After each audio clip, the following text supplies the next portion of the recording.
Afrika Mashariki, tuwezeshe kuishi kwa amani, tutimize na malengo yetu. Jumuiya yetu sote tuilinde, tuajibike, tuimarike. Umoja wetu ni nguzo yetu, idumu jumuiya yetu.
We shall stand for the prayer, which is going to be said by the Reverend Dr.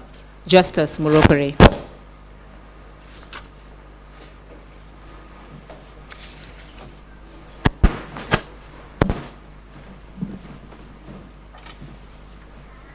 Let's humble ourselves and pray. Lord our Father, we thank you for such an afternoon when we gather together to choose our next DVCAA. Lord, you are the one who searches the hearts of men. We pray that you search the hearts of all those who are standing and you give us your best. Our wisdom is limited, our knowledge is limited, but your knowledge we can rely on. May your presence be with us as we go through this. In the name of the Lord we pray. Amen. Good afternoon. You may take your seats and greet the person next to you and welcome them. Hello, neighbor. Yes, neighbor. How are you? Good. Welcome to this public presentation of the Deputy Vice Chancellor for Academic Affairs, Mbarara University. My name is Martha Choshaba Tunamasko, Academic Registrar and Secretary to the Search Committee. Before the Vice Chancellor comes to formally welcome us to this presentation and to must, let me recognize the presence of members of the University Council. Please wave to us, members of the University Council. We have members here. Thank you for coming. We have members of top management. Would you please wave to the audience? There you go, you're welcome. We have members of the University Senate. Wave your hands. Yes, we can see them. Thank you for coming. We have students, our beloved students. Would you please wave to us? Thank you so much for coming. We have staff. Wave to us. Thank you so much for filling this place. And all our distinguished guests. And ladies and gentlemen, we have our Mgole on the block, the newest groom, Professor Robert Vitariho, the Deputy Vice Chancellor, Finance and Administration. Thank you very much for honoring this important occasion. I wish to sincerely appreciate the Vice Chancellor, Professor Pauline Biachika-Chiwika, for fostering a supportive working environment that has enabled the Search Committee to to execute its work diligently. Thank you very much, VC, Professor Pauline. I'd also like to extend our gratitude to the University Secretary and Accounting Officer, Mr. Vincent Kwatampora, for ensuring timely logistical support for the search committee. Thank you very much, Vincent. Ladies and gentlemen, allow me to also thank the Public Relations Officer, the Master Angel, Ms. Angela Nakato Muyingo, who has been publicizing this event and who has set up this place. Thank you very much, Angela. The Principal Information Technology Officer, Mr. Amos Bariashaba, who has been giving us technical support. Thank you so much for your professionalism. And the team from the Academic Registrar's Office, Madam Beatrice, Rosette, Ruth, and Gillian, Raymond, we deeply appreciate your dedication and support. And to the search committee under the leadership of Mrs. Sarah Nyachuo Mwaka, it's been an honor to serve you. Thank you very much for your guidance and teamwork. I have enjoyed being your secretary. Having served in 3 such processes for the Vice Chancellor in 2024, the DVC FA in 2025, and now the DVC Academic Affairs, I'm grateful to Council for entrusting me with this responsibility and for the invaluable learning experience. And I would like to conclude, ladies and gentlemen, by reminding us there's an old book that says, let everyone be subject to the governing authorities, for there's no authority except that which God has established. The authorities that exist have been established by God, even if they are used by the search committee. Thank you very much for coming. I now take the honor to invite our beloved Vice Chancellor, Professor Pauline, to come and formally welcome us to Mbarara University of Science and Technology. Professor. Give her a hand of applause. Thank you very much, our AR, Dr. Martha Choshaba Twinamasko, Chairperson of the Search Committee, present here, members of Council, led by our Deputy Chair of Council, Ms. Sarah Nyachuo Mwaka, and our Chairperson of the Search Committee, Dr. Henry Mwebesa, members of the Search Committee present,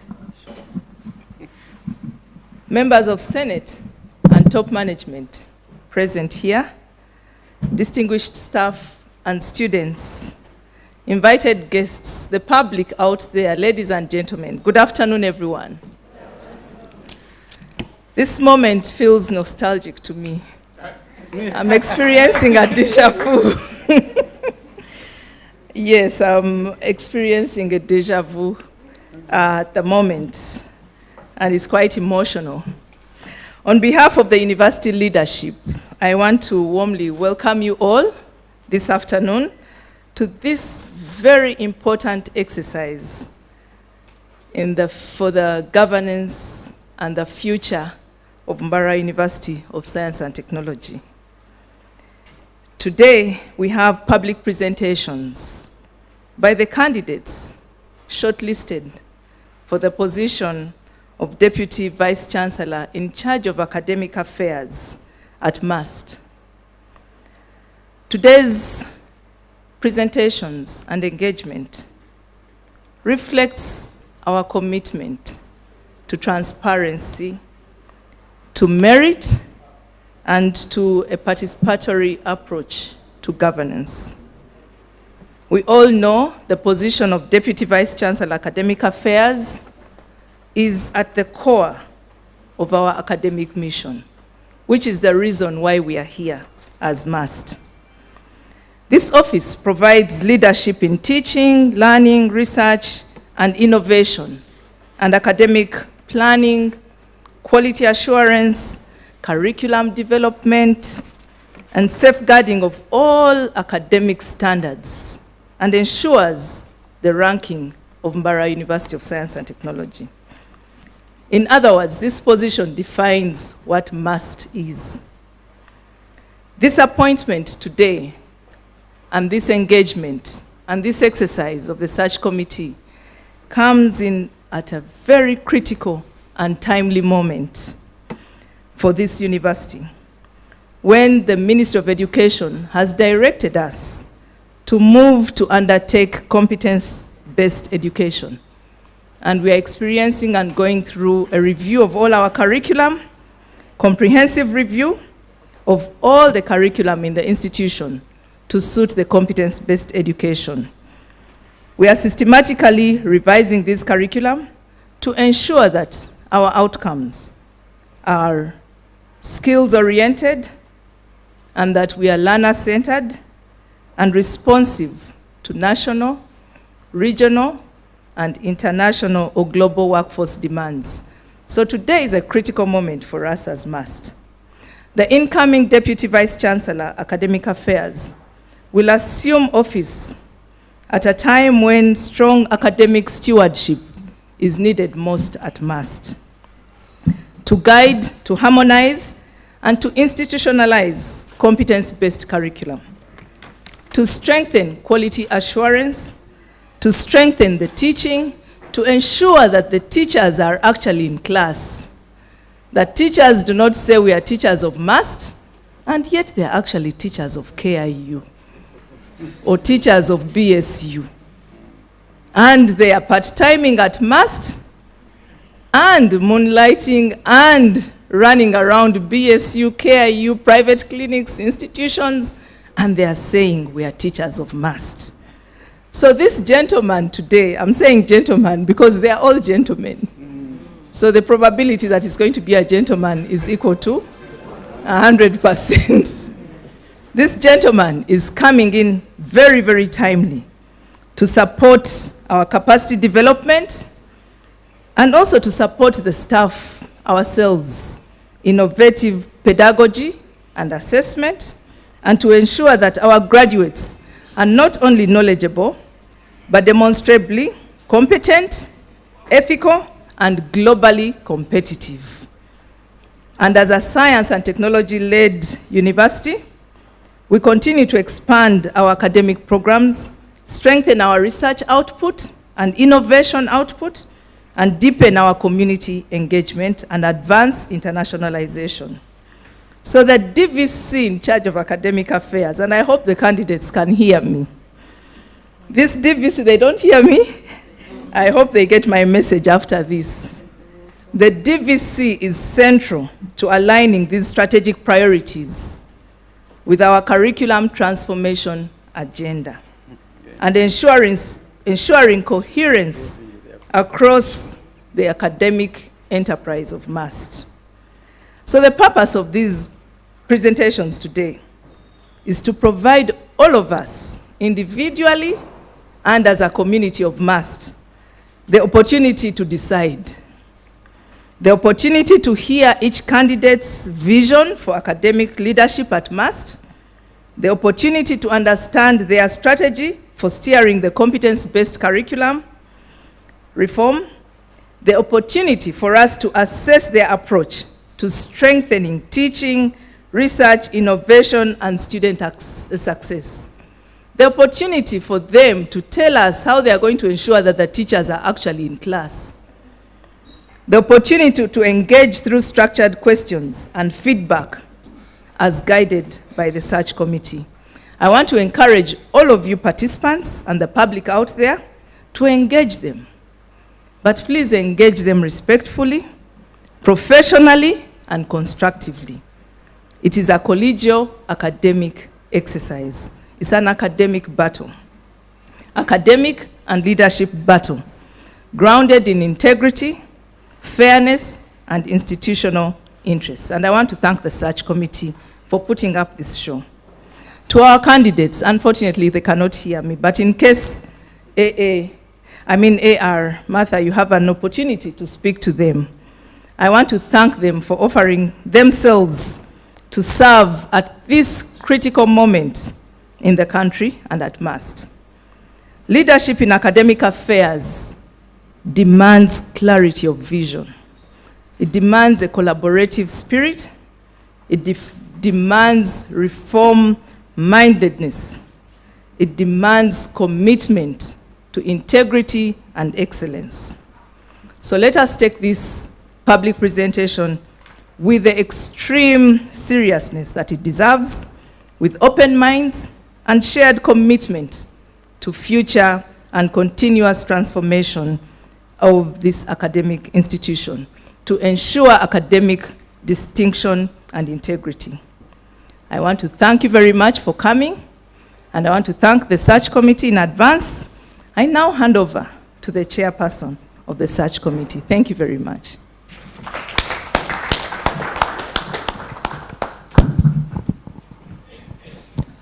Good afternoon, ladies and gentlemen. Good afternoon. Council members present, Senate members present, members of top management, staff of Mbarara University, our beloved students, and members of the public. I welcome you to this very important event, the public presentation of candidates for the position of Deputy Vice Chancellor, Academic Affairs at Mbarara University of Science and Technology. My name is Sarah Nyachwomwaka, and I have been honored to serve as the chairperson of the search committee that is going to get a candidate for the Deputy Vice Chancellor, Academic Affairs at MUST. I am joined by a dedicated team drawn from Council and also from Senate, and I would like at this point to invite the members of the search committee to introduce themselves to you.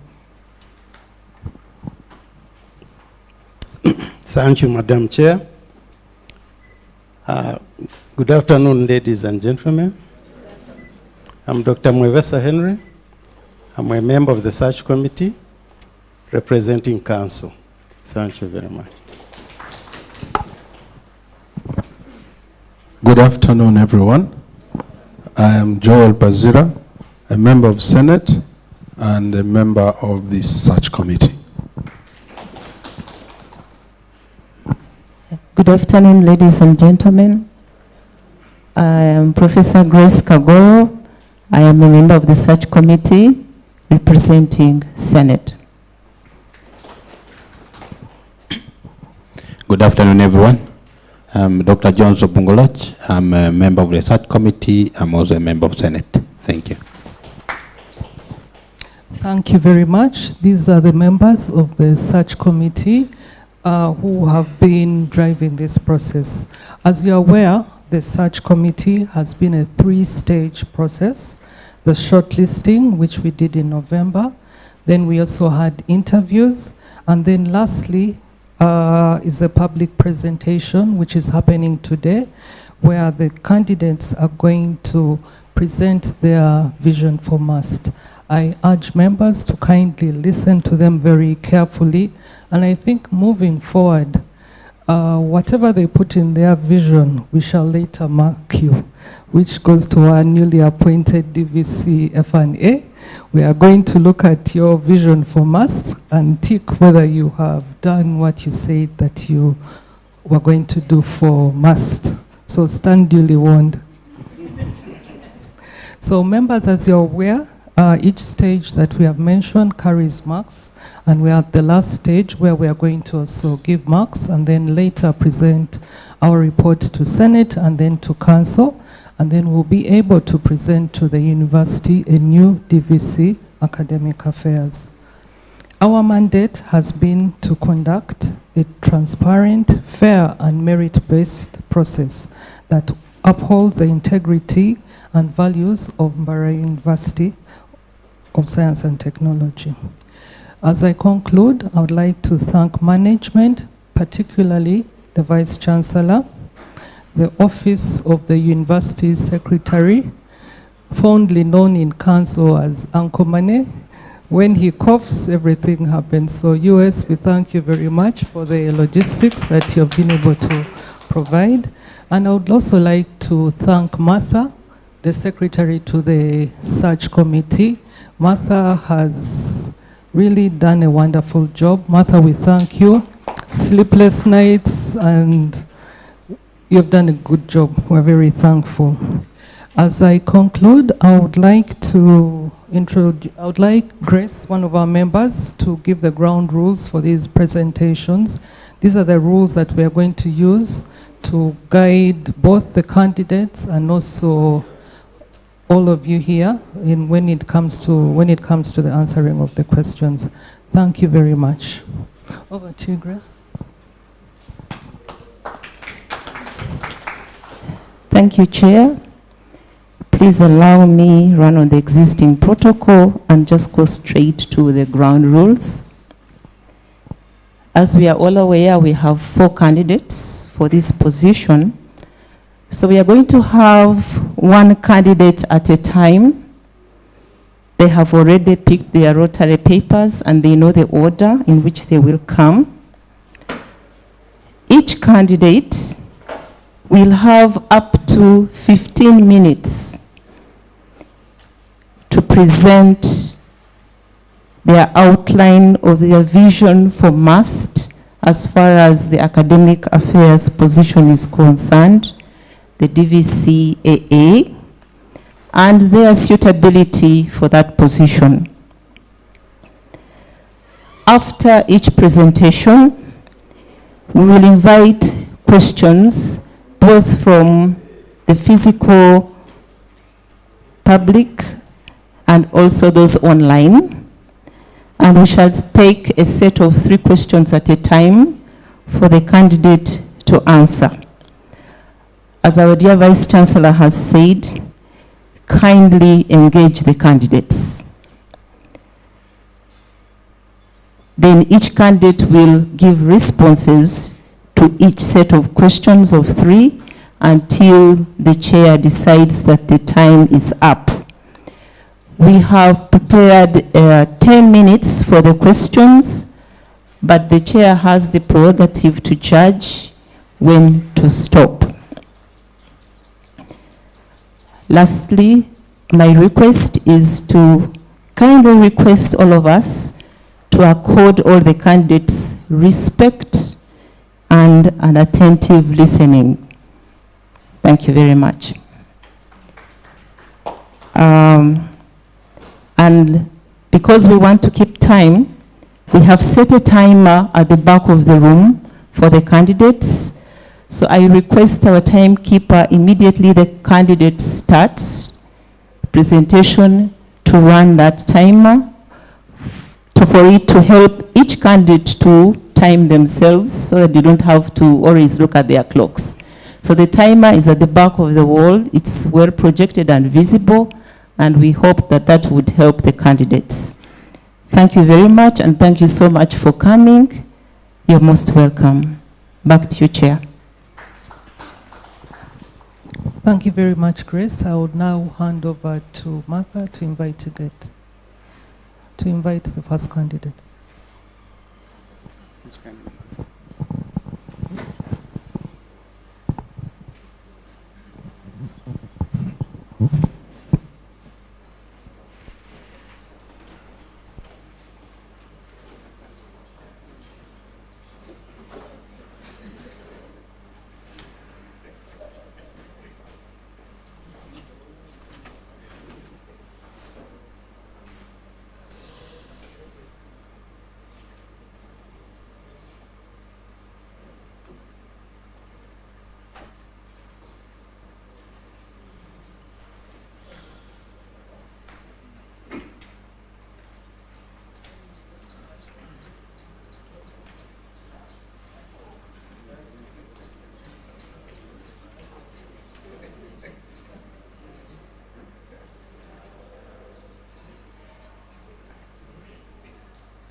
Members, I would like to introduce the first candidate, Professor Francis Kasekende.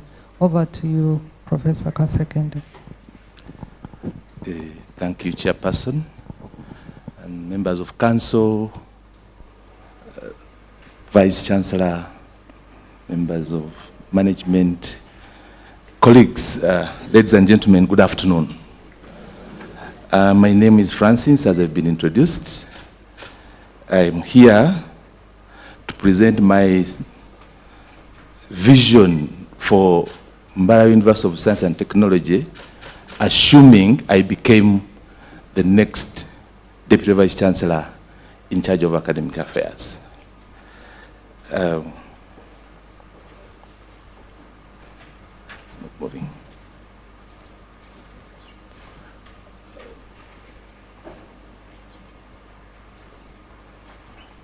Do you want me to use this? Okay. I'm supposed to tell you the vision. I'm also supposed to tell you why I'm the right person to be the next Deputy Vice Chancellor. My proposal is that MUST becomes a university that leverages competency-based learning and digitalization to produce a future-ready individual for the world of work and industry. This vision of mine is in line with the vision of the university, which we all know. Ladies and gentlemen, the world of work desires competent people. It desires a person who is ready to do the job there and then. They don't have the time for training. So the person that we produce, whether at undergraduate or postgraduate, should be able to do work exactly the way the employer wants.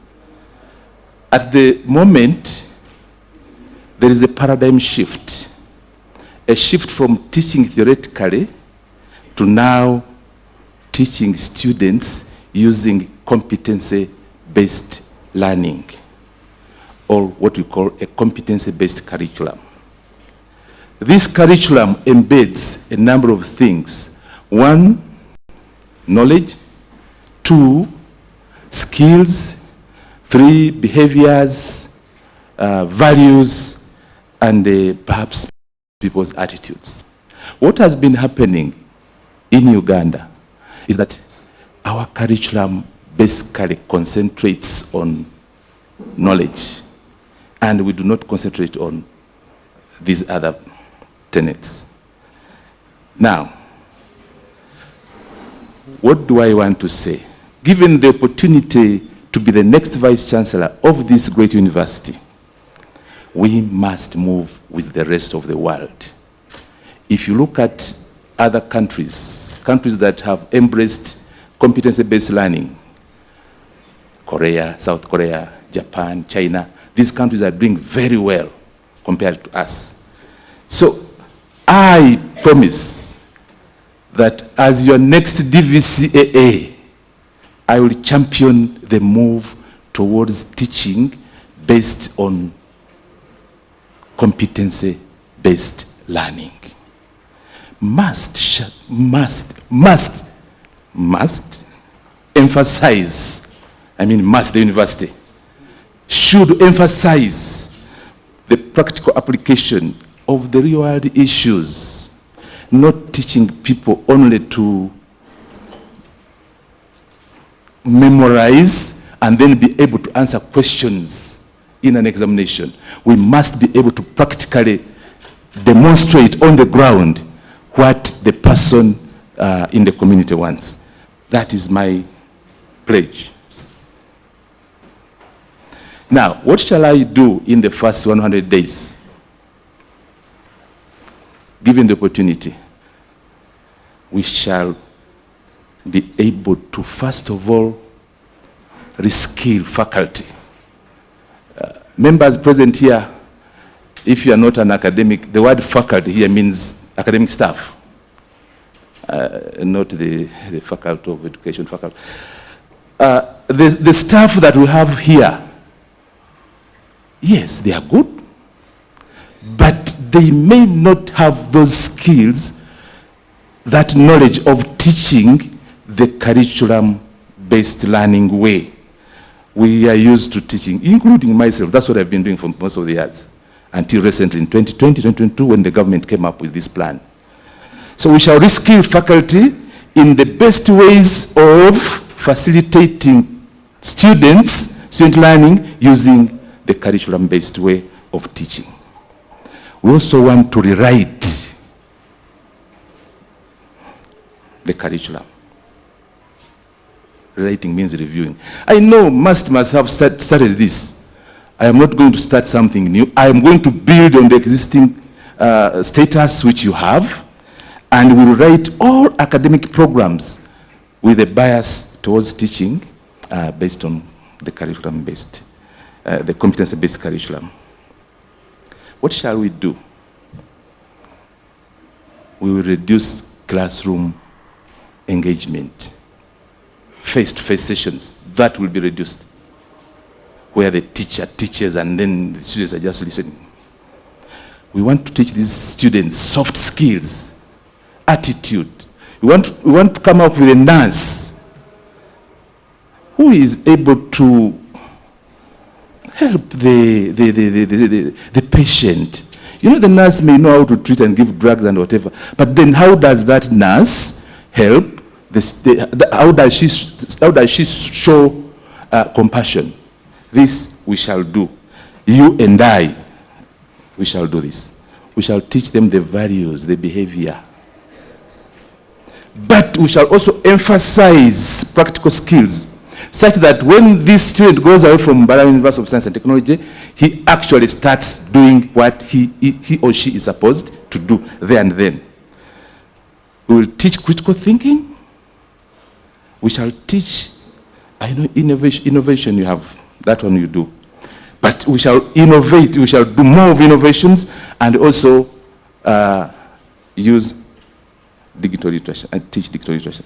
I am very sure, I think, by the mere name of this university, my University of Science and Technology, ICT is something that I do well.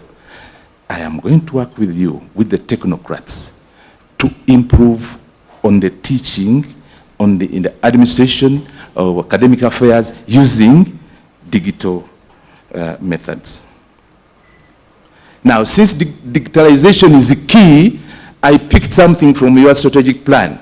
Now I'm part of Mbara University also. From our strategic plan. It says, strengthen the utilization of modern learning management systems and integrate digital technologies into academic processes. That is in the strategic plan. And what shall we do? The actions are there. We shall enhance remote learning. We want to come up with a digital infrastructure task force. If it's there, I am going to support it. I will lobby the Vice Chancellor. I will lobby Council. I will lobby all the powers that be that this digital infrastructure task force does what it is supposed to do. For example, it does that bullet, last bullet. It should be able to promote the strategy for expanding digital learning and to have those tools and resources that enable digital learning. I don't know whether the University Secretary is here. He's going to give us money. I'm going to bench, yes. US should give us money to expand the digital learning resources. I will demonstrate on his office of his door, if he doesn't. Now, I actually went through the strategic plan for Mbara University of Science and Technology. I realized that the one that is on the website is from 2020-21 to 2024-25. I was not able to see the current one. But I think, the themes might remain the same. because usually it is difficult to complete all that you place in the strategic plan. So I identified these themes in the strategic plan, which I promise also to capitalize on to improve the image of Mbarara University of Science and Technology. The competency-based curriculum will promote our vision and our strategic plan. That vision is there. We are the hub. We want to be the hub of academic and professional excellence, particularly in science and technology. All of us know that. But how do we go there? We shall promote academic leadership and governance. We are going to train all leaders, heads of department, deans of faculty on how to use the competency-based learning such that we get the best student, the best outcome. In terms of teaching, learning, and quality assurance, still, based on my vision, proposed vision, we are going to do, we are going to be the best. Research and innovation is one of them. I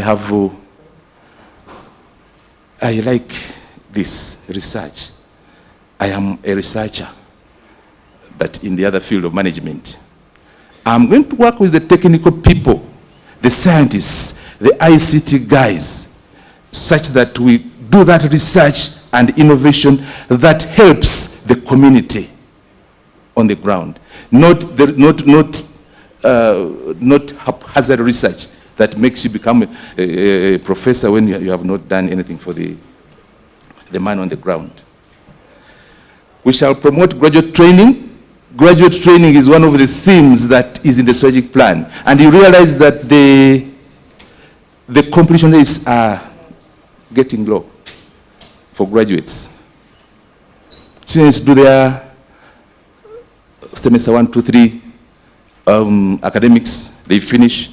But when it comes to doing the research, the thesis and all, what you call dissertation, they find a problem.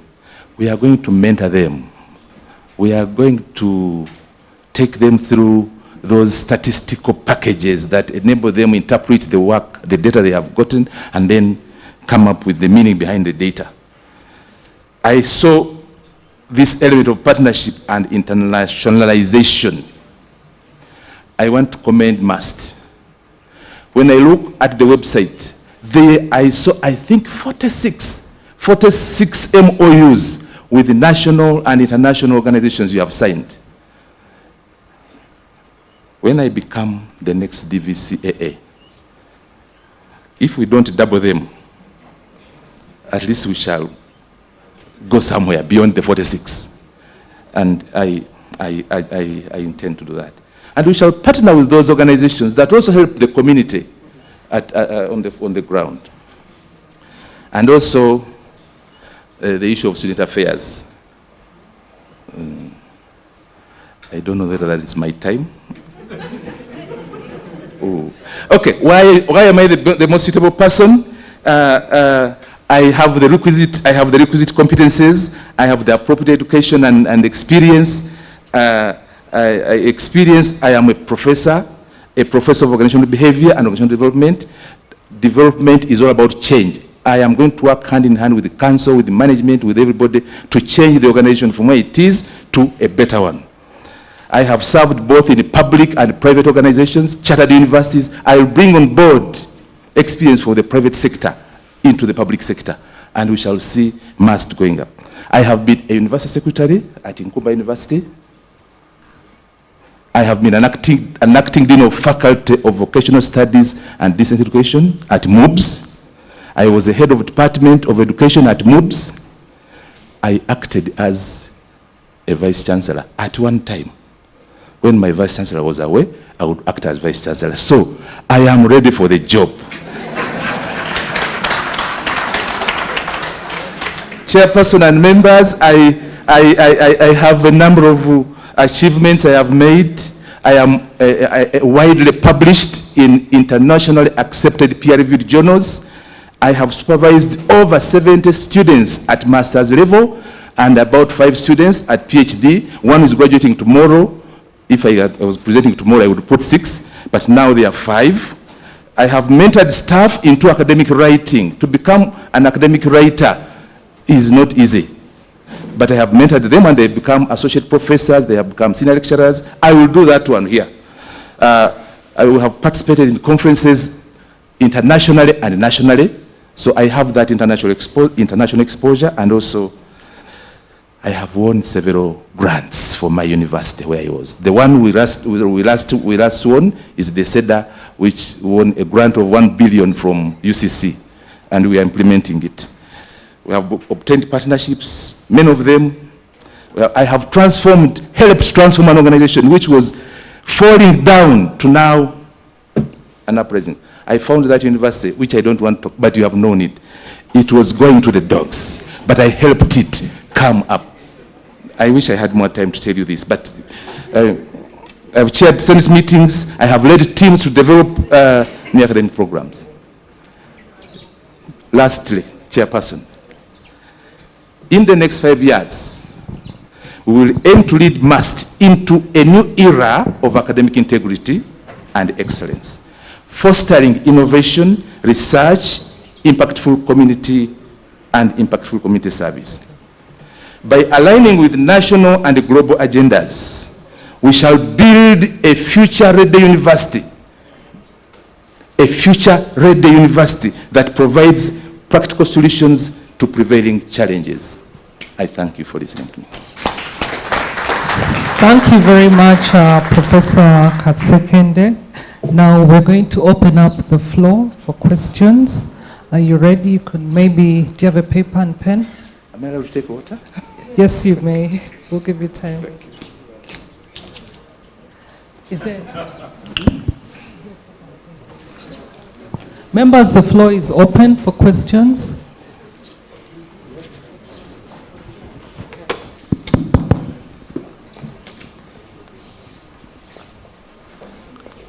You ready? Are you ready? Okay.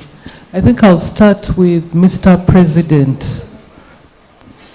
Is there another microphone that side? Thank you so much, Chair. Good afternoon, protocol observed. I am Ariholakira Turumba, the Group President of MUST, and I'm glad to listen from you, Professor Kasekende. My question is one and brief. You had a section on student support and welfare, and I think because of time, you didn't get time to elaborate for us. So I would like you, in this time, when you're answering questions, to use at least 1 minute to tell us how you're going to promote student welfare and support us as students. Thank you so much. Okay.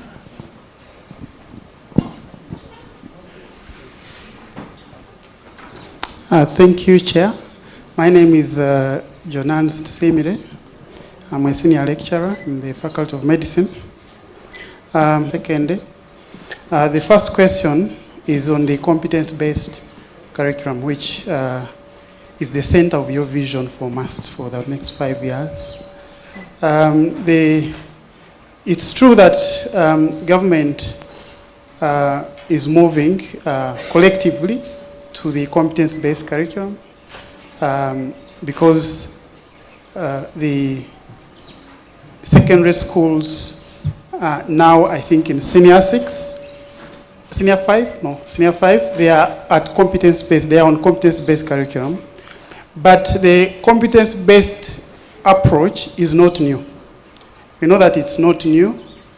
And I wanted you to, based on your understanding of the university curricula, and specifically for MUST, maybe through your research of the programs we offer here at MUST, what gaps do you see in our current programs that, when addressed, will put us right at the forefront of competence-based curriculum delivery, because we have actually been running competence-based curricula.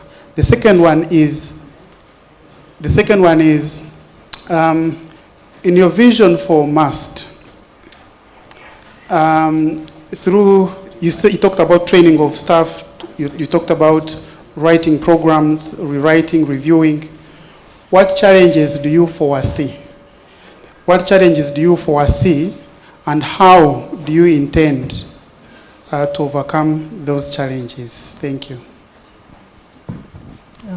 Thank you. We'll just take one question from there and then he'll answer the questions. Okay. Thank you very much. Good evening, members. Thank you, Professor Kasengede, for your presentation. I'll just add on my colleague's question. I'm Dr. Simon Kauma, Senior Lecturer in the Faculty of Computing and Informatics, and I'm also the head of department. I've loved your presentation about CBE, and indeed, CBE is the way to go. But I really want you to practically tell us how you are going to improve CBE in regards to limited resources. You are all aware that government doesn't have enough funds. You say that you will be benching US's office, but US also has a lot on his to take care of. So how are you going to do it practically? Thank you very much. You may answer the questions now. Thank you. Your Excellency President,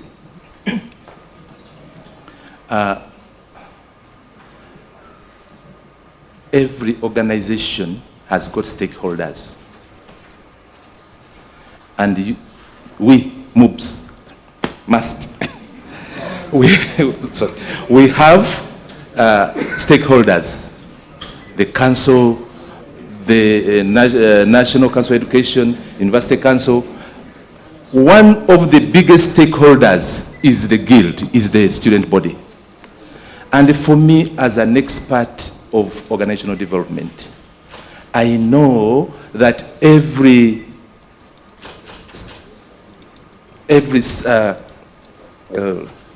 stakeholder has power. We have what we call power centers, and we know that the student body is a power center. If you don't give it what it deserves, it will create problems to the university. Now, what shall I do? We are going to engage students in decision making. Issues that concern students, they must be part and parcel of that. We shall not come up with decrees from above. You will be part and parcel of the decision-making process. Two, we will mentor them.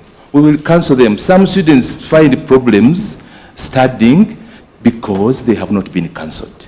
I believe there must be a counselor here. We shall work as management with the counselor to counsel those students, to mentor them.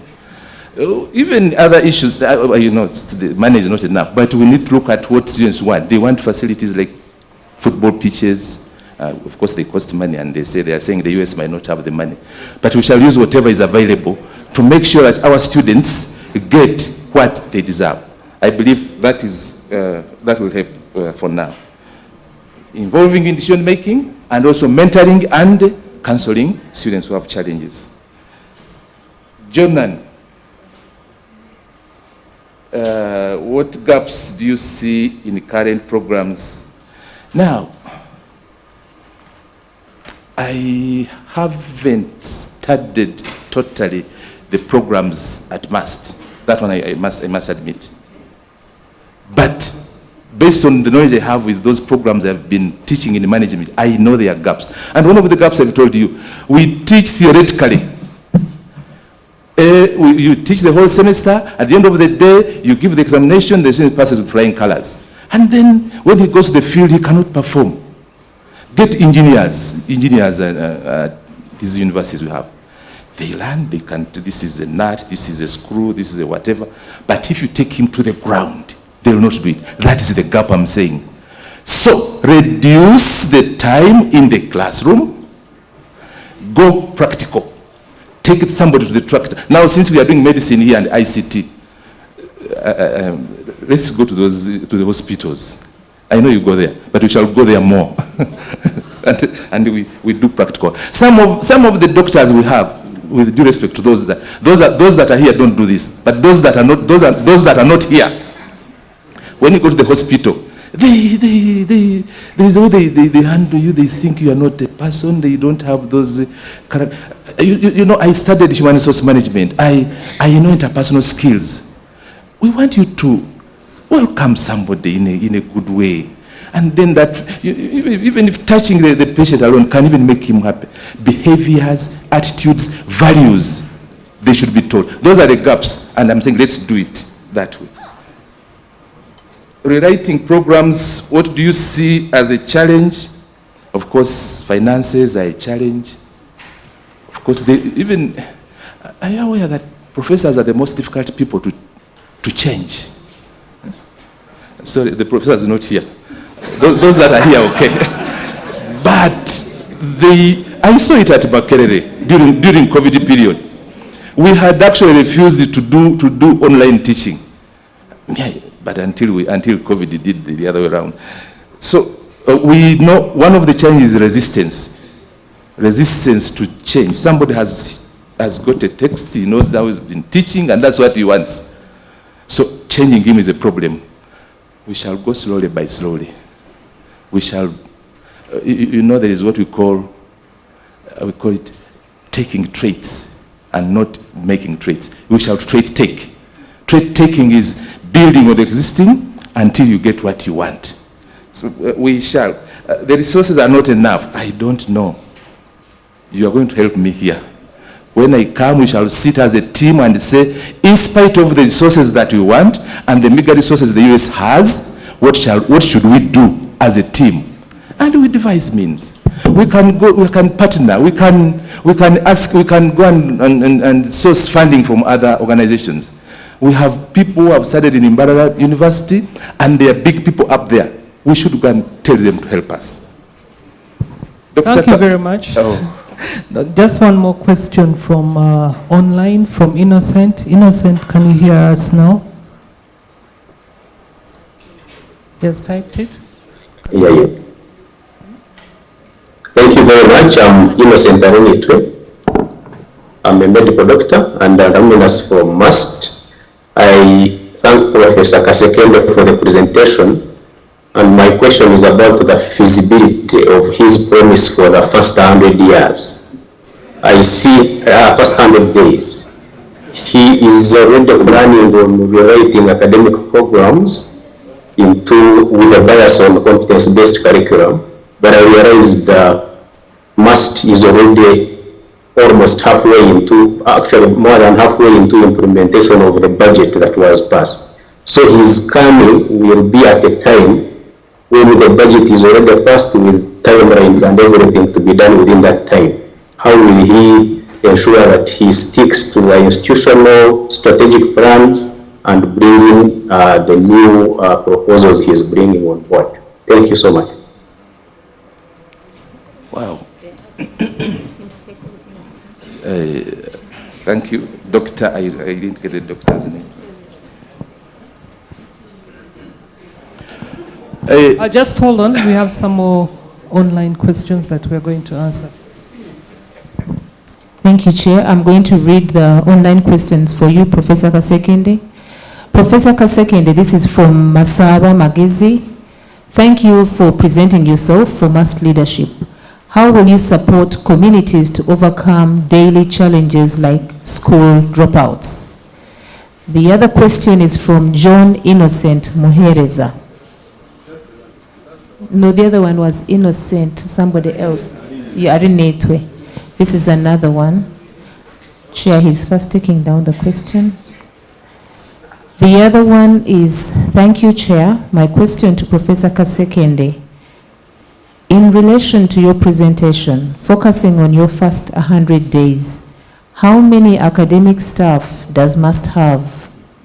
How many academic programs does MUST have? Therefore, how practically achievable is it for you to rewrite the academic programs and have faculty trained in 100 days, as you stated? Chair, there's a third question. Do we take it? It is also, can we do it? This is from Mwavu Rogers for you, Professor Kasekende. How does Professor Kasekende justify the statement that he will demonstrate in order to obtain funding, given that a university is fundamentally an institution for scholarship, research, and dialogue, not political or public demonstrations? How does this approach align with the values, governance structures, and academic mission of the university? Thank you very much, Martha. These are the last set of questions to Dr. Kasekende. Please be as brief as possible. Yes. Yeah, they are tough ones. I'll do what I can. But they rotate around funding, innocent, the budget constraints. We're already into 50% of the budget. That's funding. Now, also this last one, how do you demonstrate the funding? Yes, universities are supported by financing from the government. But I'm saying, if you partner with other organizations, they can also support you. Where I've been at Nkumba University, University Secretary, we partnered with Entebbe Municipal Council, and it gave us lots of money, which helped solve a few issues.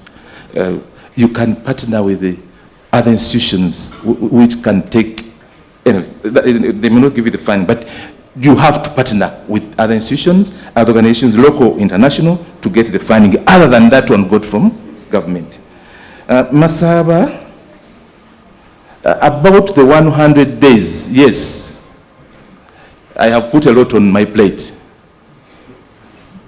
But the Englishman says,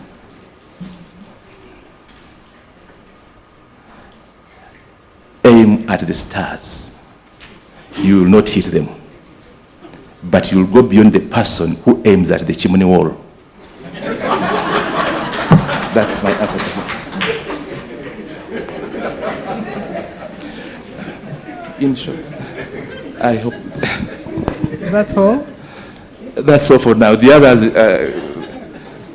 okay, they rotate around. Okay. Thank you very much, Professor Kasekende.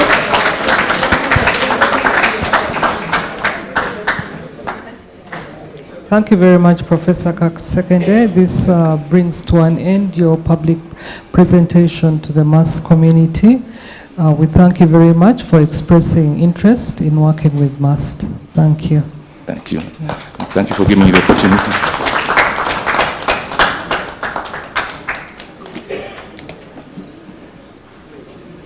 Wish you well.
Again, I would like to introduce the second candidate, Joseph Ngonzi. Thank you. Joseph, welcome to the public presentation. This is the mass community that you'll be presenting your vision to. Over to you, Joseph. Please proceed. Thank you very much. The chair, DVC Academic Affairs Search Committee, and your members, the chair and members of council, the vice chancellor, and members of the Senate and the top management, the student community,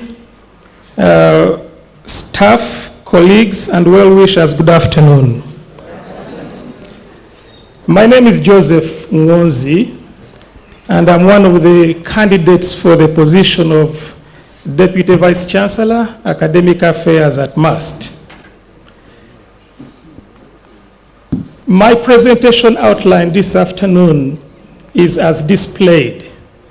I'll be speaking into each of these subsections as I go along, and I'll be feeding a little more detail as the presentation proceeds. I've been at MUST for the last 26 years, and I thought I could give a very brief profile of MUST and how that feeds into the position I applied for. Mbarara University started about 36 years ago as a one-faculty university with 45 students and 5 staff, and over this period of 36 years, the university has grown.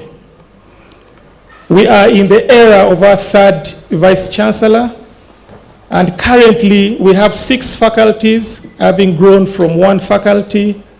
We have 1 Mass Research Institute with many centers of excellence under it. We currently have over 6,500 students, 38 being female, and the number of staff is close to 600 with over 90 academic programs. MUST has contributed to human resource in this country and globally. We have graduated over 20,000 people from this institution, and according to Webometrics and AD Scientific Index, we are ranked number 3 in the country. When I was reviewing my interest in this position, I thought I would give a profile of who Joseph Ngonzi is.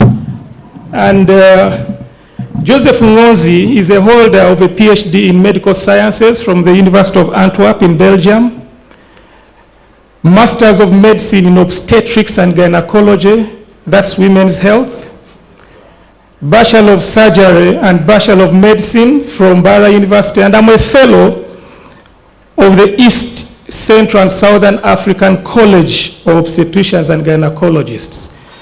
Over my academic journey, I've been able to grow through the ranks and now to an academic rank of a professor of obstetrics. As per last week, I've published 179 peer-reviewed papers. I have supervised graduate students to completion. I've examined graduate students in Uganda, Tanzania, and Europe, and the number is over 100. When I was a student, I became a student leader, and the spark of leadership grew. I was a guild president as a student leader more than 20 years ago, and when I was recruited, I rose through the ranks to become a head of department, a deputy dean, and I'm currently serving my 2nd tenure as the dean of the Faculty of Medicine, which is transitioning into the College of Health Sciences. In terms of governance, I'm a member of the University Senate, University Council, and I sit on different Senate and Council committees. I serve on different various boards, governance boards in this country. Just to pick one of them, I chair the Education, Training and Registration Committee of the Uganda Medical and Dental Practitioners Council. I'm a regular reviewer for many reputable journals and also an editor for some journals, scientific journals. In the last 9 years, I've been able to bring close to 20 billion shillings in research funding to Mbarara University. Of course, there are a few other achievements in line with the position I applied for. As Dean, I have spearheaded review and accreditation of 32 Faculty of Medicine curricula in the last 5 years. I have overseen new programs coming on board, very competitive programs as they are displayed there. I've also successfully advocated as a leader of a faculty for promotion and recruitment of staff in my faculty, and I was counting. This year, the number is 66 from the time I became dean. I've also pioneered research mentorship training, leadership training. I've been part of a core team that successfully advocated for funding led by our Vice Chancellor to build the College of Health Sciences, and many of you were present at the groundbreaking. We have been at the forefront for establishing the Mast Health Sciences REC, which is going to be the second REC at Mbarara University. We have worked with our students to establish mentorship programs within the faculty, and many of these students have gone on to become successful people. To note, some of the medical students I worked with have been able to win grants, they've been able to go for further training, and this training continues. Mbarara University is uniquely placed. It's an institution that everyone of a sound mind would want to associate with. And the vision for Mbarara University, which is available on the website, is to be a center of academic and professional excellence in science and technology, and the mission is well outlined. I'll put emphasis on the mandate, which is teaching, research, innovation, and community engagement and service. When I looked through this, I made a SWOT analysis for MAST, and I discovered there are many strengths. One, there's modest infrastructure. We have got new, energetic, visionary leadership in the names of the Vice Chancellor, the new DVC, the US, and many others. And so this gives us a lot of ground to contribute to this great institution called MAST. We have highly qualified and dedicated staff, and we have a lot of land to implement many initiatives. And of course, MAST focuses on STEM programs, which is a very important component in our National Development Plan 4. There are, however, a number of weaknesses, and one of them is limited industry or internship linkages, and we know what this does. Inadequate staffing and promotion opportunities, and also limited funding. There are many opportunities, of course, when you look at MAST. There are existing strategic collaborations and partnerships across the globe. There's increased demand for the programs that we have. It's a public university offering quality and affordable education. MAST is actually the cheapest university in this country, yet offering quality education. There are threats to this institution. Exodus of highly trained staff, low staff motivation due to delayed promotions, and competition from other institutions. My vision, or my focus for this position, is to advance excellence in the 4 mandate areas of Mbarara University, and to ensure that all the programs that we have are responsive and relevant to local, national, and global development priorities. I have an 8-point program, which I've called Joseph's 8-point program, and I'll be speaking about each one of these. Number 1 is academic excellence through integrity and quality assurance. I intend to superintend over a transparent academic ecosystem right from the time a student comes in until they graduate. I intend to spearhead faculty mindset change to champion competency-based education and training implementation. I will strengthen DRGT function to increase student numbers and completion rates, and also ensure that our curricula adhere to the National Council for Higher Education minimum standards. I'll support efforts to hire, nurture, and retain staff and award best performers. Number 2,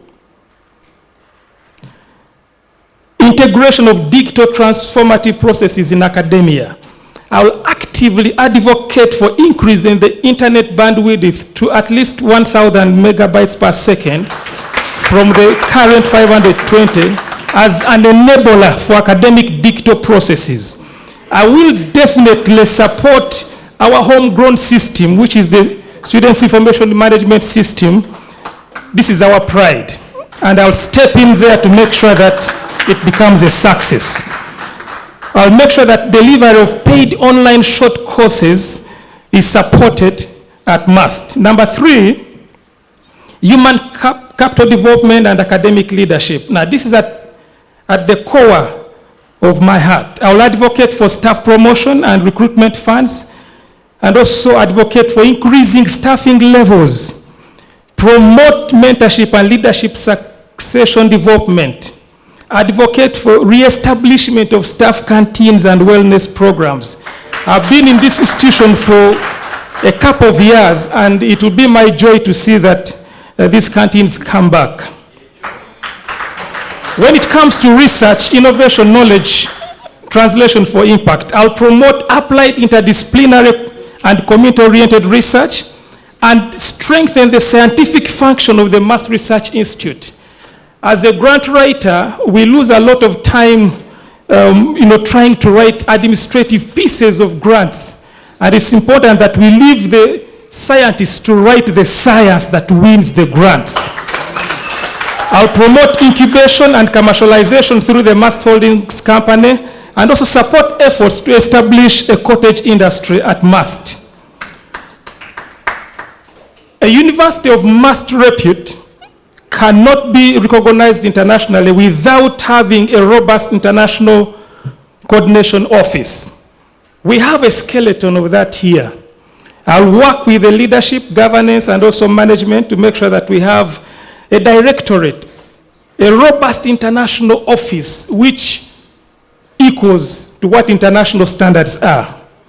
I'll attract more qualified international students to come. Currently, we have only 2% of our students who are international at MUST, and that's a very small percentage. We should be able to encourage many more to come in, but of course they must qualify. Students are the most important clients that we have. Without students, we have no business. I will advocate for establishment of modern lecture rooms and teaching aids, strengthen mentorship programs. Now, I will put emphasis here. We don't have a student support center. That's something that I'm going to put a lot of emphasis, of course, working with our leaders and improve sanitation in halls and academic buildings at MUST. The community, an institution without community presence is no institution. I will support efforts to establish internship and community engagement office at MUST, and also increase the duration, frequency, and impact of our outreach programs, increase university-industry linkages to provide practical learning for our students, and of course, improve their chances of getting employed when they're out of MUST. Artificial intelligence. I'm part of a grant, the data science grant, that is looking at artificial intelligence. And I will not go below the standards. I will support every effort to establish new courses in regard to AI at MUST, and also support management to make sure that we have infrastructure in terms of servers and labs. This is my leadership philosophy. I will not read everything, but just to say that I believe in shared governance, servant leadership, vision-driven academic growth, and support for fundraising and grants. Why Joseph Ngonzi for DVCAA? I've been here for the last 26 years. I'm a tested academic leader, made at MUST, with a strong institutional memory.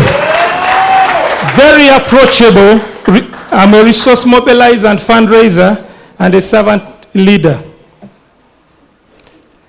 Chair, I want to acknowledge everyone listed there. Mbara University, the DVCAA Search Committee, MUST Council, the Secretary Search Committee, Senate, my mentors, many of them are in the room, others are online. Some of my teachers from secondary school are even in the house here. My family, friends, and well-wishers. My wife is here to give moral support. Please, why don't you just stand up? Thank you for listening to me. Succeed, we must. Must we succeed? Yes, we must succeed. Thank you. Thank you. Thank you.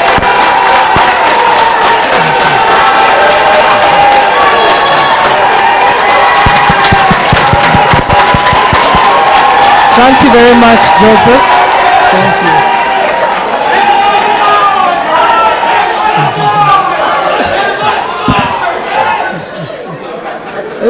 Thank you very much, Dr. Ngonzi, for your presentation.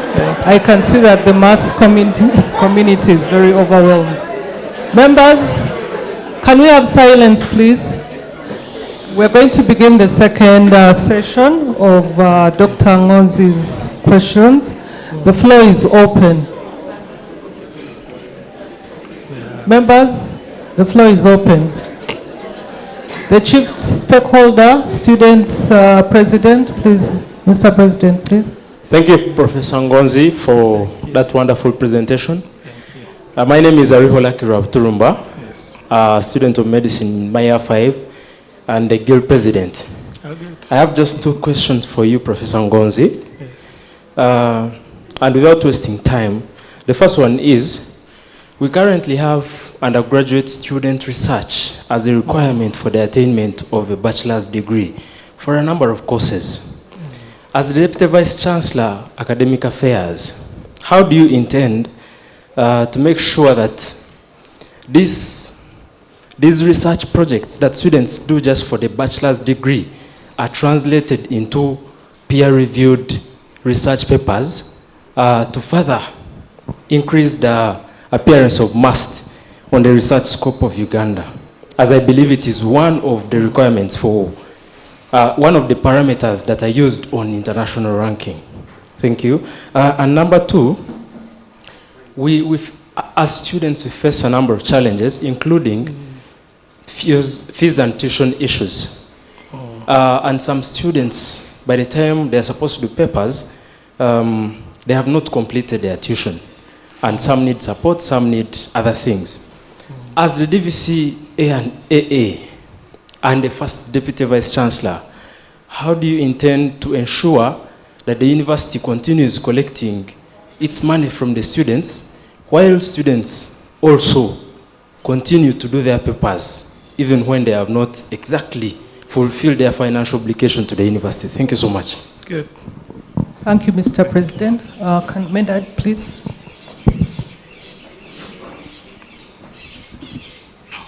Thank you very much, Professor Ngonzi, for a wonderful presentation. Thank you. And indeed, succeed we must. Thank you. My question is based on what I've been seeing as MUST moving to 3rd position in the country, which I believe as an alumni, this is something that pains you. That's right.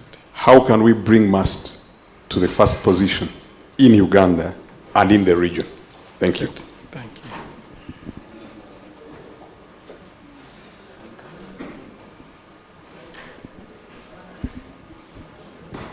Thank you, Chair.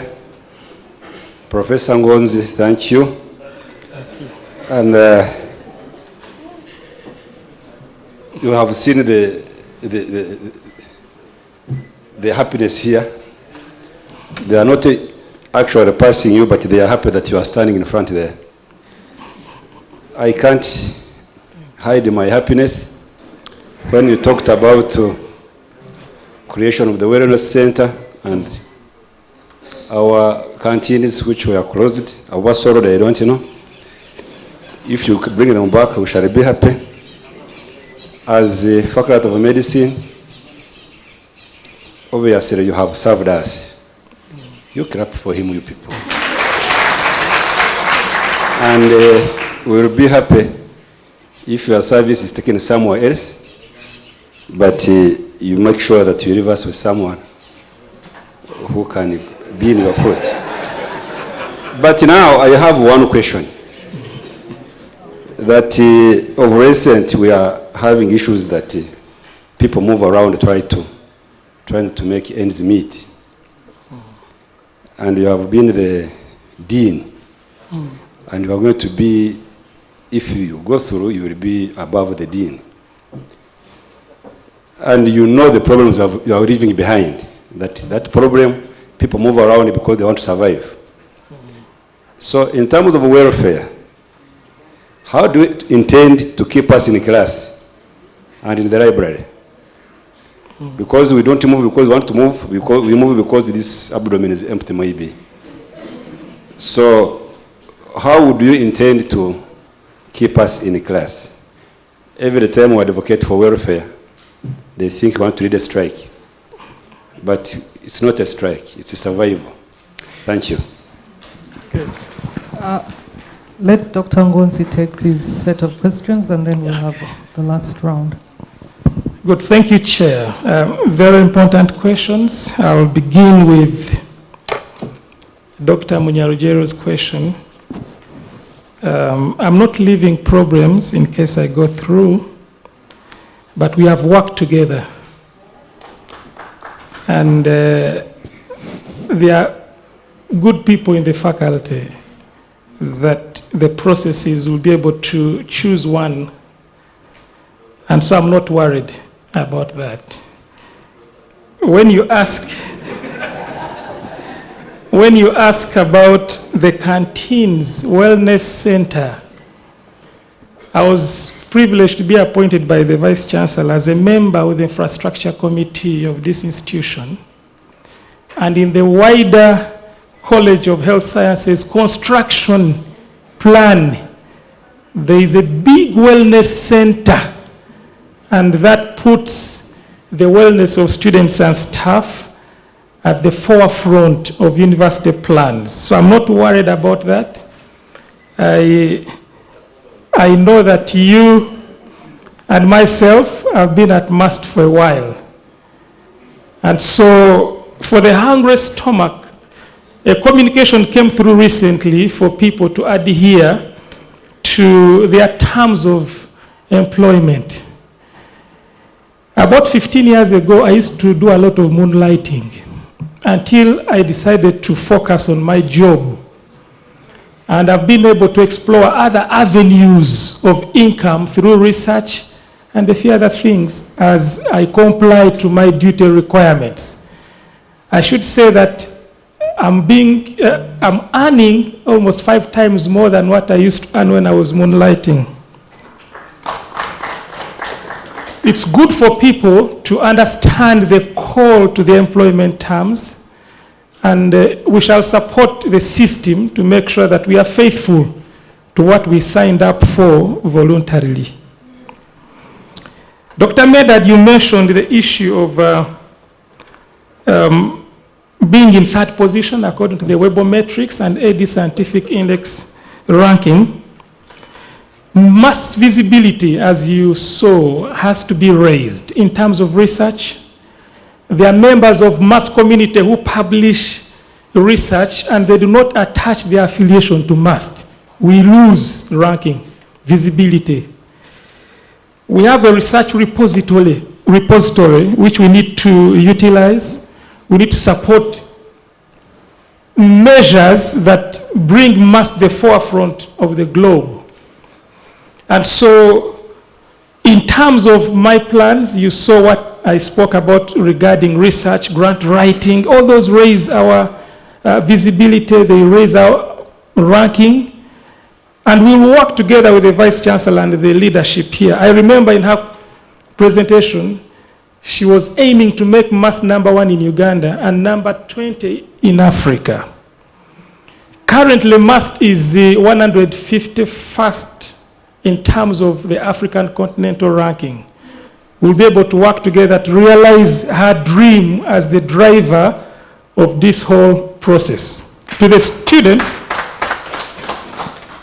now fees and tuition, there are policies that drive fees and tuition. I've discovered that not many students understand the policies. They will come, enter into class, study, and within the last 2 days to the exam, they are running around looking for fees, looking for pardon. I will ensure that students understand what their rights and responsibilities are as a continuous process. For the research, it's good to know, you've seen, as per last week, I published my 179th paper. My heart is for research. In the Faculty of Medicine, we've ensured that research groups incorporate students. And if research is to be published in good journals, it should go through ethical reviews up to the last approval. So we need to rethink regarding the process of undergraduates conducting research, whether they do it in a group, whether there's a mentor who can support them. Those are things we are going to sit together with student leaders to ensure that their research becomes of purpose. I thank you, Chair. Thank you. We'll just have one set of questions because we have other candidates. Thank you, Chair. And I think... Who told you to speak? I'm sorry. Chair, I'm sorry. But Chair, I think this is... I hope this session is not only about questions, but also supplementations. Very briefly.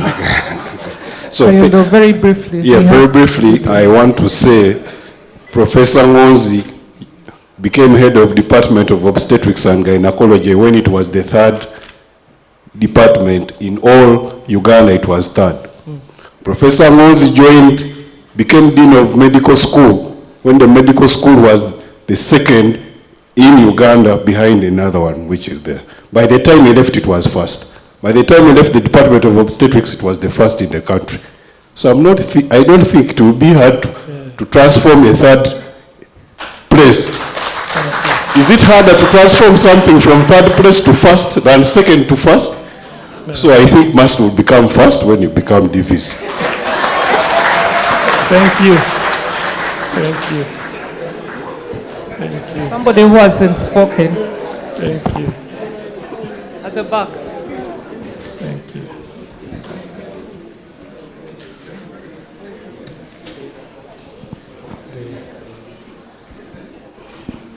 Thank you, Chair. Thank you, Professor Ngonzi, for your very eloquent presentation. Thank you. My question cuts across your being an alumni here and also at the same time your future elevation, which we think is done. We've heard from the guild president. You said you were guild president 20 years ago. My question is, when you look at the time you're guild president and the time we have our guild president here, has there been any change for the better or for the worse? And do you have any plans as a DVCAA to see how to enhance the guild presidency and the students' body here in MUST? Thank you very much. Thank you, members. I think that's the last question we are taking. We're running out of time. Dr. Ngonzi, please. Yes, thank you, Chair. My answer is not from theory, but from practical engagement with students. I've engaged with students. We've published work in terms of student mentorship. I've also engaged with the Students' Guild over the years, having been one of them. When the Students' Guild fails to perform, I'm an old boy of that office. I feel sad and I spend sleepless nights. When there were threatened strikes in this institution by the students, they can bear witness that I'm one of them who informally engaged them to cool down. We had a few meetings in some places which I will not disclose, but the aim was to have peace at MUST. Of course, I was one of the unsung heroes for supporting the peace, but I was glad when some of those strikes, were thwarted. I will endeavor to support the students' leadership, and I've supported these efforts as a member of council. Initially, they did not have control over their monies as they have now. They are able to plan it better, and I've been one of the outspoken members on the Students' Welfare Committee to support students' issues. Finally, I will endeavor to support mentorship processes. Like I said, I will work hand in hand with the leadership to establish a student support center. It's not there at MUST now, but yet these are the people who are going to come into our shoes. If we do not support them, we are doing ourselves a disservice. So the students are at the center of my leadership philosophy, and I will ensure that my heart goes all for them to grow up as responsible citizens and not citizens that are questionable. I thank you, Chair. Thank you very much, Dr. Ngonzi. This brings to an end your presentation. We have listened to your vision, and should you get the job, we shall be there to look at what you said you do for the MUST community, and I hope you're ready for that. Thank you very much for expressing interest in furthering your career in MUST. Thank you very much. Thank you. Have a good afternoon.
for position of Deputy Vice Chancellor, Academic Affairs, Associate Professor Dennis Mpairwe. Dennis, you're welcome. This is the mass community that you're going to be presenting to. Welcome. Is the timer ready? Yes. Okay. You may start, Dennis.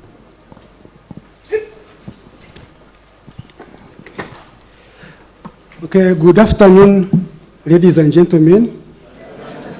Yeah, I've already been introduced. I'm Dennis Mpairwe, and I come from Makerere University, and I'm one of the candidates for the DVC AA of Bumbara University of Science and Technology.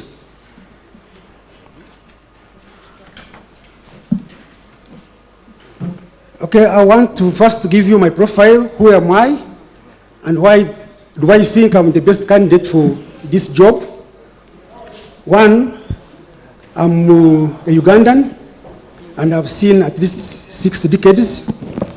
I'm now on the 6th floor. And I'm associate professor of agriculture, specializing in animal science, livestock production, systems, and range management. I have a PhD, and I've been through several administrative and managerial services, which I started when I was working with the Ministry of Agriculture, Animal Industry, and Fisheries in the Department of Animal Production and Marketing. I was the head of the range and development section. I was the corporate manager of the livestock services project, which was formerly known as the one for the deep tanks and the valley downs. But I was lucky that my corporate I was heading is not the one which was audited. Mine was not audited, it was performed very well. Yes, I have served on and contributed to Makerere University services in several administrative posts. I've been head of department for more than about 10 years. I was an associate dean. When we were still in the faculties, we had what they used to call associate dean, who was supposed to be like something like a deputy dean for a period of about 1 year. And then also, I was the dean of the School of Cultural Sciences when we had merged, and I was heading all the departments, so I was chosen to be caretaking the School of Cultural Sciences as a dean. I've been a Senate member, and for a period of about 5 years, and during that time, I was able to organize, I was part of the committee that was in charge of arranging the graduation ceremonies, and I participated in 3 of them. I'm a researcher. I told you I'm seasoned, I'm on the 6th floor. I have written research grants and won research grants, 14 of them, which have contributed up to about $2.7 million US to the university. And the success has been mainly because I'm part of a very strong team of researchers internationally and nationally, which I have listed there. And I'm sure that if I get this job, this team will bring it on top of the ones which MUST has, and can be able to foster research, because I know that it is through research that you can be able to attract funding for the university, supplementing the one which is coming from the government. I have supervised students to completion, 19 master's students and 7 PhD students, and I'm still very productive. I have 8 master's and PhD students that I'm supervising who are almost to completion. I'm an academic scholar, and I've published widely in peer-reviewed journals, 60 original research journals, and 50 publications in workshops and proceedings. I'm an external examiner of many universities I was once examined, I was external examiner from Mbarara University of Science and Technology, and I think I did the job very well. And then I was the external examiner of universities from South Africa, especially the University of Fort Hare, and then also of Free State in South Africa, then Sokoine University of Agriculture in Tanzania, and then Nairobi University, who are my main partners currently of the projects we are running. And I'm a member of a team of the scholars that were picked from Makerere University by the National Council of Higher Education when we were designing the credit transfer and human requirements of courses. I participated in the field attachment, that is the apprenticeship programs of the university. And most important in these field attachments is that I was among the pilot project for introducing field attachments in Makerere University. And it was through that one that we were able to develop guidelines that were able to make field attachment of the university-wide and also being examinable and appearing on the students' transcripts. Curriculum review, I passed the curriculum review. I was the chair of curriculum review for the Faculty of Agriculture programs twice. I chaired the one for 2003 to 2007 and were accredited by the National Council. And then the one of 2009 and 2011 also were accredited by the National Council for Higher Education.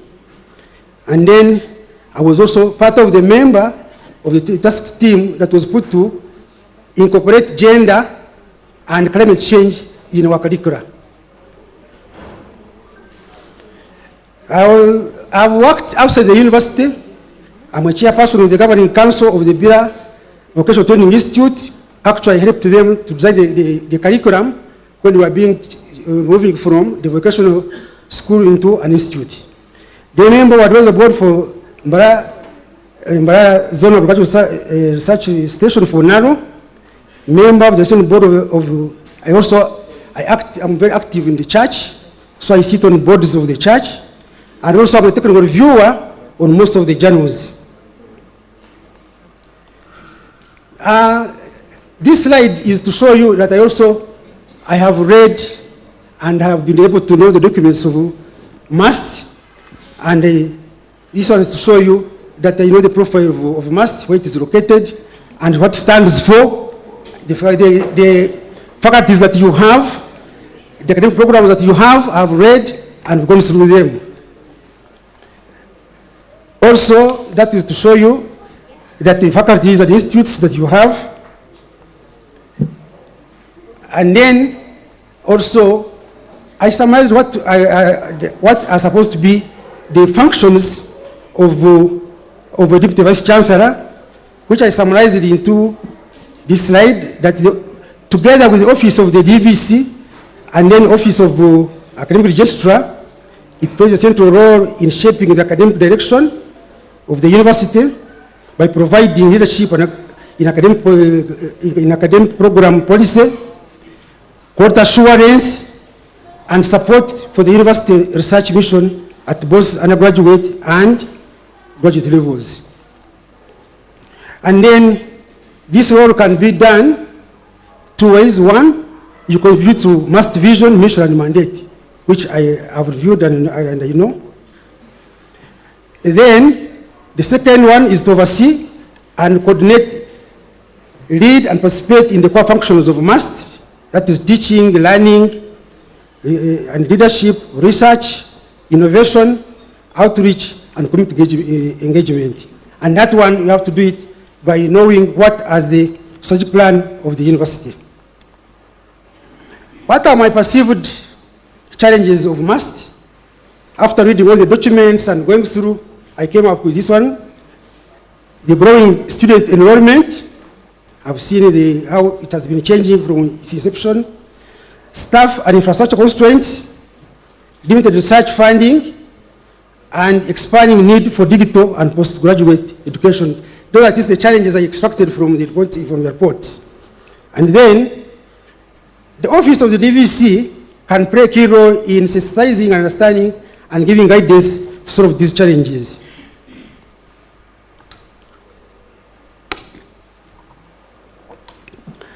And I put this slide there to show you, after I look at these challenges, what is my vision and the plans of how to do it, and I summarized into this figure, this conceptual figure.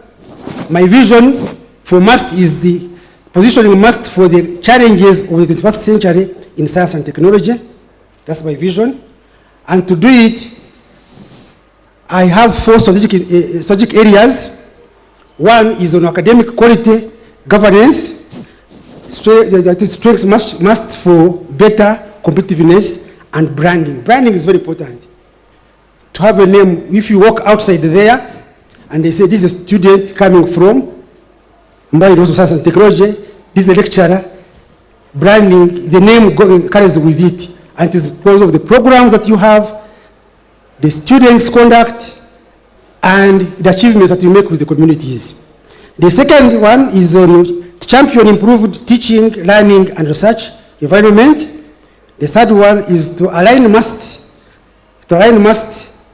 with local and national government goals. And then the fourth is the leadership implementation of the university. And I want quickly to go through. The first one is to ensure academic quality governance, and this one will be done. This is based on the roles of the DVC and AA. One is to review the curriculum, and we have all universities have been given a directive by Ministry of Education through National Council of Higher Education that we must review our curricula to make sure that they are all compliant with the competence-based education system and STEM. We have no choice. By 2007, 2008, all universities must have reviewed the curriculum. Develop new and competitive programs. There, I would say you have to initiate programs that will be a catcher or somebody knowing this program is at my university, and it is what the current population and the students are looking for. And then I said here, because I was online when we were launching the proposed establishment of Faculty of Agriculture, Environment, and Veterinary Sciences, what I said is timely, and that is the way how you can even now be able to develop new programs within in this faculty. And I will not go through most of those ones.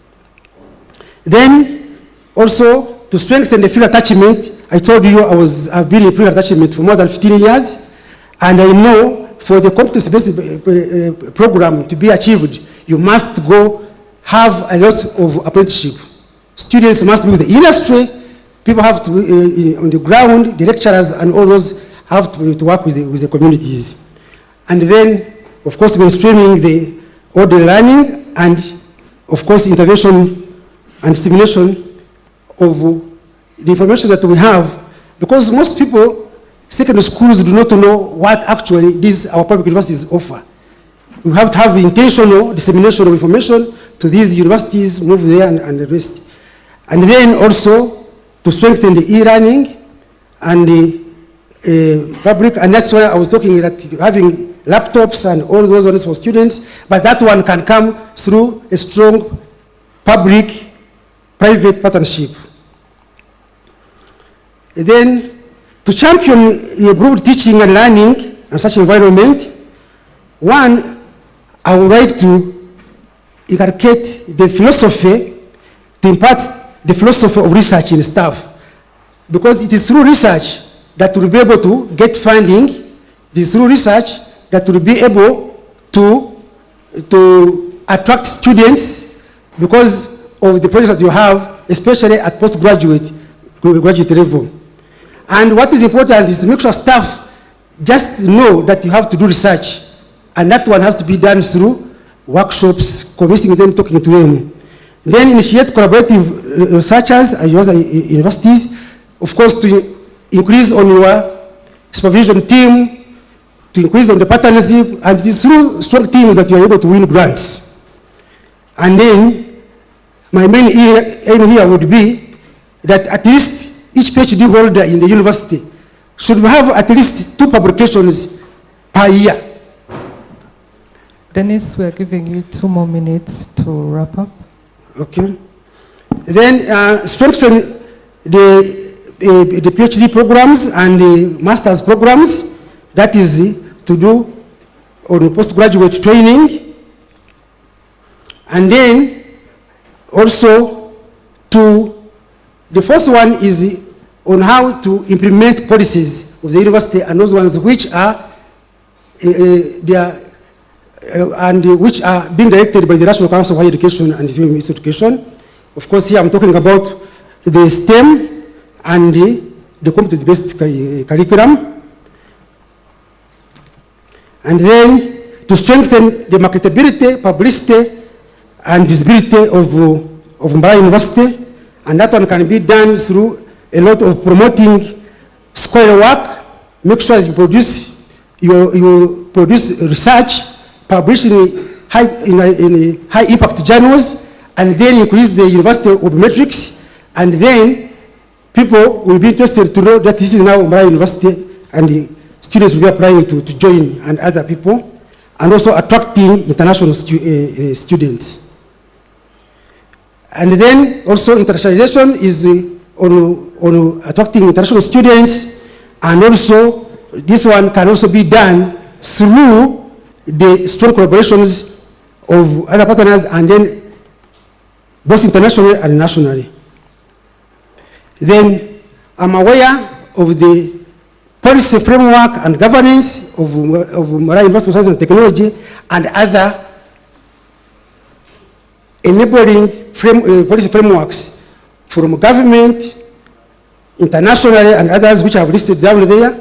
And my role in these ones here would be to initiate and obtain approval and promote policies, plans, and programs that enhance the academic and professional excellence, oversee development and implementation and review of policy framework, oversee preparation of academic and research, and then optimal utilization and management of existing teaching and research plans with regard to this policy. And what are my personal goals as a DVC is to see a satisfied staff, students, and end users of our products. And my leadership values are empower people, respect them, be of high integrity, and vision sharing, and then self-management. Thank you for listening. Succeed we must.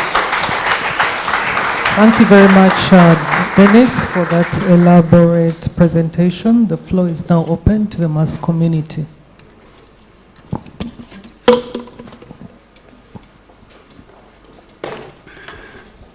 All protocols observed. I rise to thank you, Professor Dennis Mpeirwe, for your vigilance. I refer to the policy details you have presented to us. My question will be simple and precise. According to the Uganda and Other Tertiary Institutions Act, also called what year as amended, yes. What are the specific roles of a Deputy Vice Chancellor Academic Affairs? Thank you.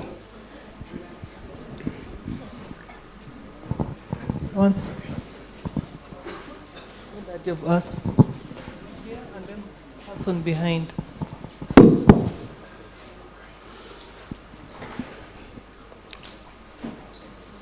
Thank you so much, Dr. Dennis Mpeirwe. My name is Lawrence Musisi Muloj. I've been an alumnus of MUST, and I am. And I'm a graduate student at the same university. Thank you for the presentation. You've presented about research. I've seen your publications, which are many. But I want you to show us your understanding of innovation and research, and show us how you're going to ensure that the Mbarara University of Science and Technology is so innovative in the various fields, in the various faculties. Thank you.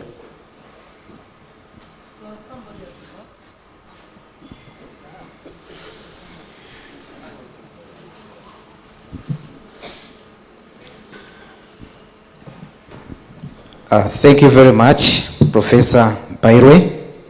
My name is Dr. Elias OSJ. I'm a crop scientist by profession here at Mbara University of Science and Technology. It's a brilliant presentation, but there's something which I really wanted some clarification, especially when you mentioned that you will ensure that 2 publications per PhD holder per year, if I'm right. Yes. Yeah, given the context of resource funds, and I don't know how applicable that will be, and how you plan to achieve that one, and what will be the repercussions for non-compliance. Thank you very much. Dennis, you'll take this set of questions, then we'll have one question from the online platform and one from the audience. In the next set. So I can answer, okay? I will start with the one of the universities and other tertiary institutions act as amended, because one of the main emphasis on that one there is to do with the development, initiation and development of academic programs that fit within the national and international requirements. And the role of the DVC, as I showed you at the beginning, one is to review curricula, assist, initiate the development of new programs, and that one would be done through assessment of ourselves, looking at what are the new challenges that we have on board.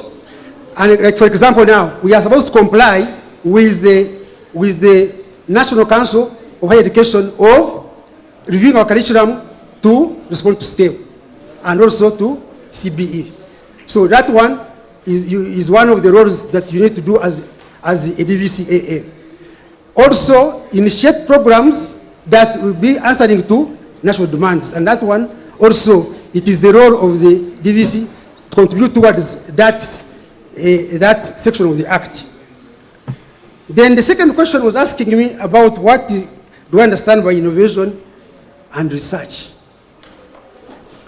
Innovation, one, it is, I will take you through in science. Innovation, it is the amount and the knowledge that you put in trying to develop a certain technology. For example, if you are in the, let's say, let's go to those who are for IT. The initiative that you put in to develop an app specific for a certain function. For example, if you are putting an app like the one which the student who was fearing to be pricked by doctors, who put an app of how you can be able to detect malaria from somebody without being pricked. That is what I understand by innovation. And that one is done by encouraging the learners to make sure that they are self-exploring and they are being guided through the practice, not allowing them not to be in theory, but to be in practice and what have you. And that one is done through reading, also reviewing what is available on the ground and what others have done. Then with research, it is trying to look at what are the challenges of society, look at them, analyze them, and come up with what you propose as a challenge to that challenge that you have picked. And then you go through your proposal, development, and all those ones, and then try to address, which is a long story that I cannot go into this one here. I stand with my policy of saying at least a PhD person should be able to produce 2 papers of publication per year. And I want to start with the last one. It is not that you have to be punished because you don't have the 2 papers of publication. It's to encourage you to make sure that you have 2 papers of publication, and that one is done through having strong multidisciplinary teams. And you are part of those disciplinary teams. We've helped so many students and young career researchers in our faculty. I have 6 of them that have even published even more papers than I do because we attach them to different research teams. So once you are a member, and then that's how you can be helped to move with others. So you don't need to say that I must be having a project, I have to get funding to be able to publish. So if you are part of a team, you can be published together with other senior researchers, with those who are there. But if you have strong research teams and you attract funding, you can be able to publish. Like there is one that we have now that we've been running, trying to transform, working in the Cambodia sub-region.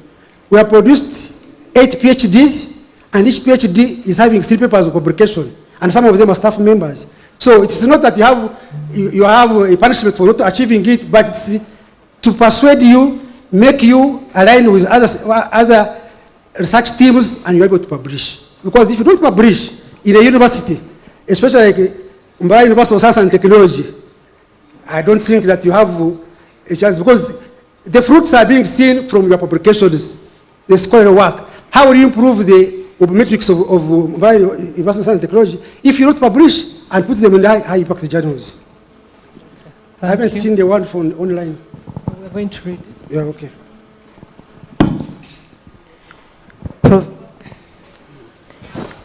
Should I speak this?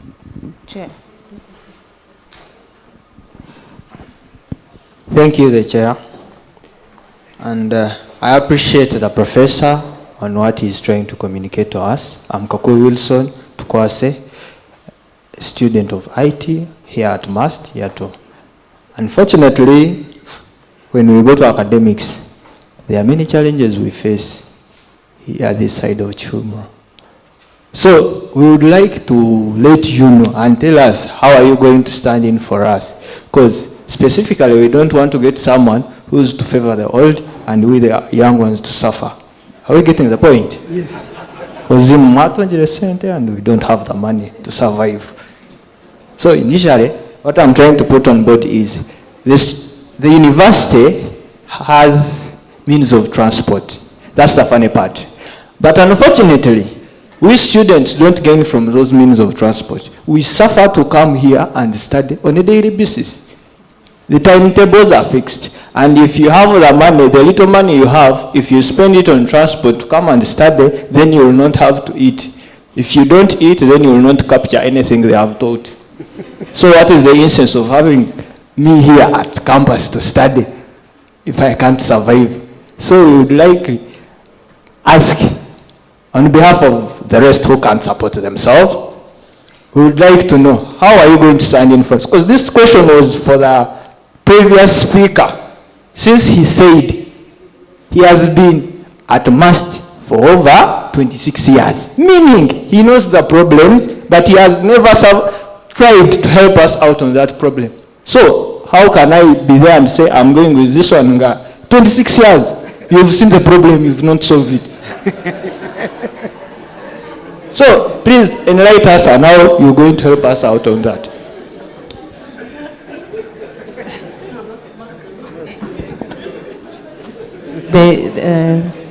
Thank you, Chair. The question for you online, Professor Dennis. Professor Dennis' vision is to transform Mbara University into a digitally enabled, research-intensive, and mentorship-driven institution. Can he clearly outline how he will leverage existing technologies and institutional infrastructure to achieve this transformation?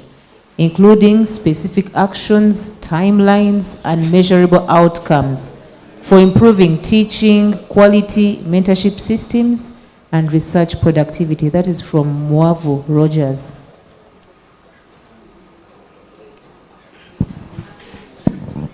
Thank you. Dennis, you'll answer the last set of questions for this presentation. Yeah. Thank you, Wilson, for presenting the students' affairs and trying to find how I can contribute. Wilson, I will tell you, being on the sixth floor gives me much more experience that I've gone through with the students. And I can assure Wilson that if you come to the College of Agricultural and Environmental Sciences and you go for the vote for the person who has been working with the students, you will see what the students will be scoring me on. First, you said that you touched so many things. You even talked his transport, and then you say you are not being catered for to come for transport.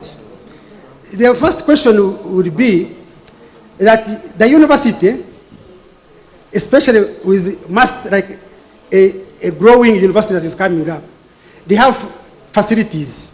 And I'm happy that when I came here, I found you have these good auditoriums, you have all these things. So that shows you the initiatives that the university has been put in place to address the challenges of space, transport, because there are so many. Now, the transport you are talking about, I don't know whether it is a bus or whatever, and whether it can be shared by staff and then what have you. But the most important thing is to look at the student affairs. And one of the things that I would say that I participated when I was head of department, we were able to buy a bus using our search funds on the 10% administrative fee that we are giving in. And also by sitting down with our dean, that time it was the faculty, and we said we should have a bus for the students because our students moved from Kabanyoro to campus, and also because of the field, there was no bus that was taking the students there. So as I told you, I have strong research fund background of attracting students, funding in that one. So out of that funding, that's when you can talk to you go to the VC, talk to council, and you say, I brought in this amount of money. This is what you got. Can we apportion part of it to students, transport and what have you? So those are the ones that you have to look at what is available within the resource bag, and then try to see how you can be able to solve that one. So then also, there is a need for us to work in partnership with the private sector. Because if you work with companies like big companies like Coca-Cola and what have you, you can be able to convince them that they can even be able to, you have been seeing them sponsoring football, giving their funds. They can also put funds. As long as you have something, you are working with them, to a problem, they can give you say, but we have a problem of a bus for students, they can give you that. So that's the several ways I can be able to address your challenges, which I have not been part of the year, but I know they are the same in all public universities. But what is important is to make sure you stand for the students and the staff. And also, as the DVCA, you are a link between the administration, the students, because you deal with academic affairs. So you have to make sure you balance the three. Then the question on the vision, the question was lengthy. Yeah, but I will have to look at the things that he was talking about, like improved technology, which he was talking about, and then the quality of programs. It was a lengthy one. For example, he was touching how will I address. I gave in my presentation, I was telling you that, for example, if you were to go in, for example, now if you were to go under the new competence-based, you have to promote ODL. You have to make sure that the students and the staff have access to the means. For example, a simple one, to computers, laptops, like the student was saying up there. they don't have even money for lunch, and then how will they be able to access laptops?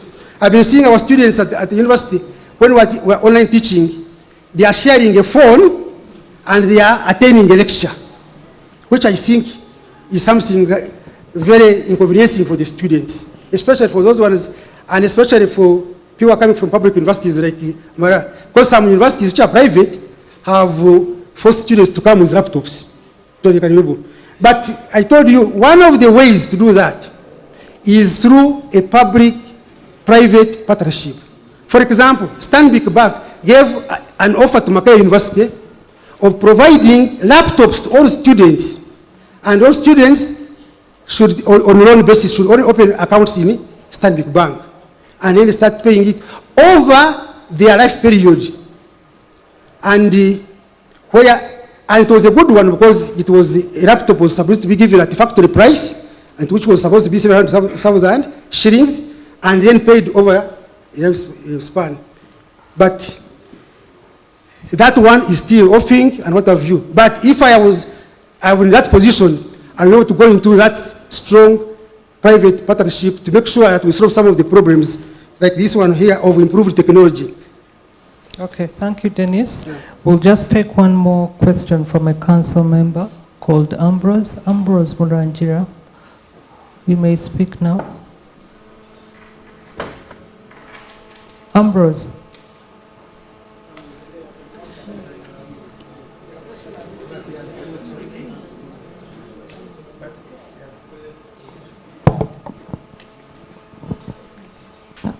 This is Ambrose. As a deaf scholar, I have faced a number of challenges to access university education. I am not alone. Thousands of scholars with disabilities face similar and other challenges. What will be your plan to ensure an inclusive and enabling learning environment at MUST? Yeah, thank you, Ambrose, for the question. And you know, when you have only 10 minutes, 15 minutes of presentation, I couldn't talk about the one for gender inclusiveness and the catering for students, staff, and what have you, with special needs and what have you. Because one of the things, like for example, we had a student that came to the Faculty of Agriculture to do BSc Agriculture. And that time I was a student in that class. And the biggest problem is that he had a machine that time that he would make, when he's trying to put his writing in front of you, it will make noise to all of us in the class. And students, you know, students will get irritated because of that. And eventually I saw that student was almost dropping out. Until one member of staff who was there was able to assist the student, locate the student to people who could provide him with assistance on a machine that would not make what? Noise in class. And that's why, but we went with that student and he finished because of a simple intervention of somebody getting concerned and then try to look for people who can be able to help this student to get the typewriter that would be using during the studying. So special needs integration in our curricula and in our learning process is very important. Is to identify them and know and what their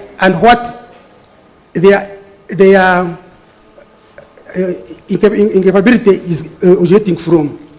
Others, for example, our buildings were not built, most of them having access for the disabled and what have you. And that's what you have to make sure that you look at what are the challenges and make sure these are being addressed and you meet the requirements of which are set by government on addressing with students with special needs. And make sure that the university is compliant with most of these things. And then two, as I said, most of us are not aware that there are other assistance or other funding that are coming either from government or from other donors who are supporting such students and such staff. So it is a matter of identifying what's the problem and then try to solve it using what is available. And in most cases, there are other people who are willing to help, especially like for the deaf. And then in our teaching, in our classes, at least I don't know where at MUST, we don't have sign interpreters for those ones who are not doing what? They are not there. But it's a requirement in what you're going to make. You have seen even on the radio, a lot of it's a requirement. So one of the things is to convince council and through the vice chancellor and what have you, and see how we implement. At least to also, when you are recruiting DVCs, AA, F and A lecturers, you also recruit, sign, and what they become part of the staff of the university. And being educated for. Okay, thank you very much, Dennis. This marks the end of your presentation to the MUST community. We thank you again for expressing interest in working with MUST. Thank you very much. Welcome. Who will be the next Deputy Vice Chancellor Academic Affairs at Mbarara University of Science and Technology? The DVC Search Committee at MUST presents the candidates for this position. Dr. Arthur Kajungu Tugume, Associate Professor of Plant Pathology, Virology and Plant Disease Management, Dean, School of Biosciences, College of Natural Sciences at Makerere University. Dr. Dennis Mpeirwe, Associate Professor for Animal Nutrition, Forage Science and Livestock Production Systems, School of Agricultural Sciences at Makerere University. Professor Francis Kasekende, Professor of Organizational Behavior and Organizational Development, Faculty of Management and Public Policy, Makerere University Business School. And Professor Joseph Ngonzi, Professor of Obstetrics and Gynecology, Dean, Faculty of Health Sciences, Mbarara University of Science and Technology. To be a part of this milestone, join us. Succeed, we must.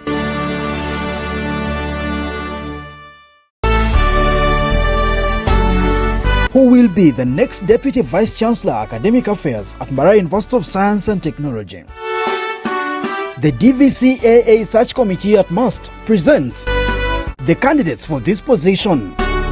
Dr. Arthur Kajungu Tugume, Associate Professor of Plant Pathology, Virology and Plant Disease Management, Dean, School of Biosciences, College of Natural Sciences at Makerere University.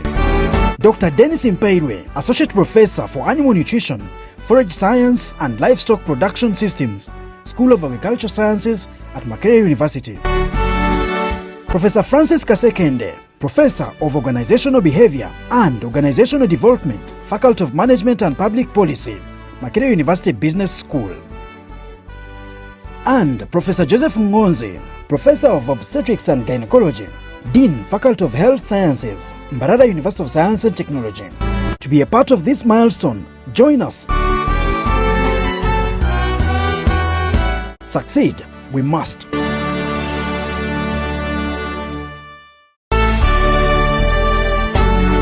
Who will be the next Deputy Vice Chancellor Academic Affairs at Mbarara University of Science and Technology? The DVC Search Committee at MUST presents the candidates for this position. Dr. Arthur Kajungu Tugume, Associate Professor of Plant Pathology, Virology and Plant Disease Management, Dean, School of Biosciences, College of Natural Sciences at Makerere University. Dr. Dennis Mpeirwe, Associate. Ladies and gentlemen, I have the pleasure to announce the last applicant for the position of DVC Academic Affairs, Dr. Arthur Kajungu Tugume. Dr. Tugume, you're most welcome. Thank you. Thank you. This is the MUST community that you'll be making your presentation to. You're welcome. Thank you so much. Members of Council of Mbarara University of Science and Technology present, members of Senate, members of management, the Vice Chancellor and your team, the staff and students, and the members of the public present, good afternoon. I want to take this opportunity to thank the Search Committee for giving me this opportunity. My name is Arthur Kajungu Tugume, as one of the candidates for the position of Deputy Vice Chancellor, Academic Affairs from Mbarara University.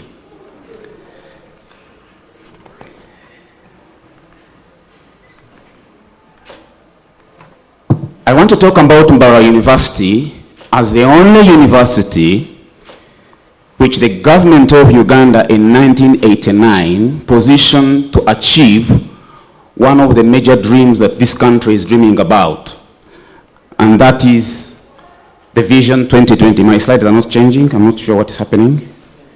Okay, they've come. MUST is the only higher education institution in Uganda that shows a competitive advantage for this country to be driven to Uganda's Vision 2040. And during its creation in 1989, and by the way, I must inform members that this is the only first university created by the NRM government. That was after 67 years since the first university was created in this country. Because that was 67 years after the first university, but Mbarara became the second, but then the only university which is positioned to be the center of excellence with vision in academic excellence, professional excellence in science and technology, with a vision to provide quality and relevant education at the national and international level, with particular emphasis on science and technology and its application to community development as their vision.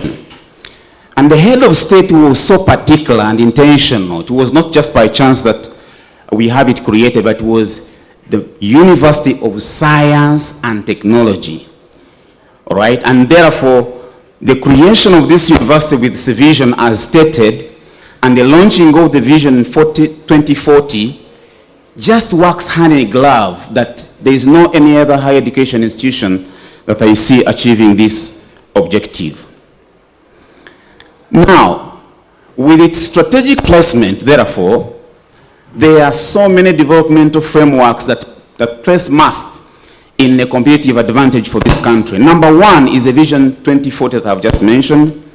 There are several presidential initiatives that the President of Uganda has been launching over the years. The science and technology-driven economy, where we must drive this economy from the current $50 or $61 billion to $500 billion in the next years up to 2040. This is what we dream about. We have to dream big so that and aim at the skies. And this is what Uganda dreams about. The parish development network, which is more into the grassroots development, where we use STI to be able to move this country forward. These are things that the government of Uganda has laid in plan for us. And I come to mention that MUST is so relevant to each one of them, because each one of them harnesses science, technology, and innovation. But I must emphasize the last 2 points in a special way, because MUST is just less than 40 kilometers away from here to the Engineering Development and Aviation Center, just on the way as you go to Masaka. How is MUST positioned to be able to make partnerships with those particular institutions? Because this is one of the high-tech institutions that is driving engineering and manufacturing of machines. The second and most recent one, as old as 11 or 12, actually 14 days ago, is when the head of state of this country gave instructions to the leader of government business that there should be an international airport just right here next door in Nyachara to be able to link China, that means the entire Asia, together with Latin America. You talk about internationalization, you cannot talk about internationalization without talking about these things. And that means to me, in my mind, I'm thinking that Mbarara City is going to be perhaps the next second, perhaps near capital city of Kampala, because it is going to be an international hub for international travel and international linking Uganda to the rest of the world in Asia and Latin America. And that means when we are thinking about internationalization, these are opportunities we have to be able to tap it into. My role as the Deputy Vice Chancellor Academic Affairs, strategizing, making sure the academics are well done. It's a top-level management position which is responsible for directing academic policies, curriculum development, quality assurance, and research. And these are the specific functions and responsibilities that the Deputy Vice Chancellor Academic Affairs is charged with. We talk about curriculum, academic leadership, quality assurance, curriculum and examinations, administration, strategic planning, and exercising delegated authority from the Vice Chancellor and also Council. These are things that I must be able to undertake as the Deputy Vice Chancellor in charge of academics. What motivated me to do these things? My major motivation is my passion and what I do. Over the last several years, I have championed so many initiatives, but I want to mention one of them, which is very relevant too, that I've championed the fundamental change in the teaching and the performance of biology in the entire country through the formation of the Biology Society of Uganda, which is functional, and we are actually launching a report eventually on how the government should be able to move forward, shifting from what we've been doing through competence-based curriculum. So, given my expertise and my experience and what I have caused and impact, because my interest was, why are we having poor performance and all this, and we blame this and the other, but we've been able to undertake 4 years of intensive research in the whole country, and we built CAM solutions, and we're launching that report in the next 3 weeks from now, and I invite you to participate in that report. And of course, that also puts into the Vision 2040, because this is what we're aiming at in using science and technology for development. What's my vision for MAST? There is nothing like reinventing the wheel here. The CEO of this institution already set the vision which we are driving as an institution. Her vision is to make Mbarara University the first university in Uganda, and let me assure you this is possible. We can do it. It is possible.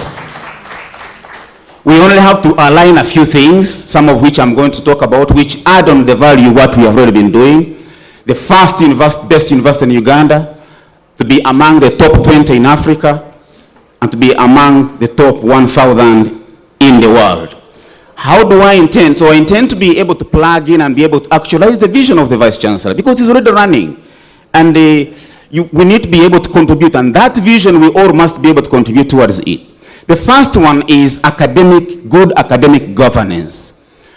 With my experience of over 15 years, I would want to be able to create teams and ensure that mandates of units are respected, ensure that all leaders at all levels, heads of departments, deans, and directors of every kind, they are supported and given orientation. And then we need to be able to support a collaborative environment where the management sciences also work with the natural sciences so that they don't feel left out. We need to ensure high curriculum. This is the fundamental and the cardinal role of the Deputy Vice Chancellor Academic Affairs. Everything possible that can be done to enhance the quality of the curriculum, because that's where we have students enter the university. You have a poor curriculum, you have a bad curriculum, you have a raw deal. All curricula must be strengthened and ensure that much of it is actually competence-based. Not just much of it, but there must be competence-based education, which has been emphasized in the policies of the country. And we must be ensure, how do we do that? By consulting stakeholders, partnership with industry, ensuring equality at every stage, from the time the curriculum is conceived up to the point when it is implemented, not just accredited. The quality assurance must be high. We need to be able to increase experiential learning, not just classroom knowledge or lectures, but actually having experiences, giving students to speak out, because that's one way in which they learn, Ensure that there is timely review and accreditation. Timely review meaning that we have both self and peer review. High research intensity. This is very important as well. The function of DVC, we need to be able to leverage networks. I have networks which have been running in over 5 continents of the world. All of them are active, and I'm able to plug into that once I've given the opportunity. Over 12 countries within 5 continents of the world. That is coming here once I'm appointed as Deputy Vice Chancellor Academic Affairs. We need to be able to support the creation of new academic journals, not just any other journals, but journals which have international reputation. It's not just any other journal. We need to be able to encourage publication from MScs, masters, and PhD students, so that the research intensity of the university is increased. Digital transformation is something that we cannot avoid. All that requires, including cloud computing and smart classrooms and the telemedicine, those who do medicine, and other virtual classrooms, that is something that we need to be able to manage. Strategic partnerships. MAST cannot do without these partnerships. It's very important. We need to map where we are strong, where we can offer to the community, and the community offers to us, coordinating joint proposals with universities and other institutions. That is something that I plan to do. And lastly but not least, supporting staff and students. One of the key things that we'll begin negotiating immediately is how we can begin to start a student center. It may not be immediate as in terms of implementation, but there has to be plans, there has to be a starting point. But students have to be supported in their mind to be able to, the mindset change of their students, and also supporting healthy minds, and also creating an environment where staff can be able to work effectively and very well, motivating them, creating the environment that is useful. Who is this person speaking to you? I am an associate professor, and I've been a head of department, and I've been a dean. I'm informing you that I'm also a member of Senate of MUST, starting tomorrow. I have over 15 years of senior managerial and academic transformation leadership in various levels. I have provided student mentorship and contributed immensely with over 20 PhDs supported to build the human capacity development of Uganda. The MSCs are quite many, about over 40. I have provided consultancy services to the Ministry of Science, Technology and Innovation to help direct this country on what are the priorities that we must focus on in science and technology, and I provided a report in the Ministry of Science and Technology and Innovation. I have got extensive networks, collaborations, and strategic partnerships. I've already mentioned this in over 20 institutions globally, 12 countries, and 5 continents, and all this emphasizing research mobilization. In my few years of operation as a senior researcher, I have been able to gather a maximum of up to $10.2 million under my management, of course, phased in different years, the highest of it being $6.1 million. And much of my funding work is supported by the Bill and Melinda Gates Foundation, the World Bank, under the Millennium Science Initiative Project, the European Union, the Academy of Finland, DFID, DINIDA, RUFORAM, and several other things that I've been able to do.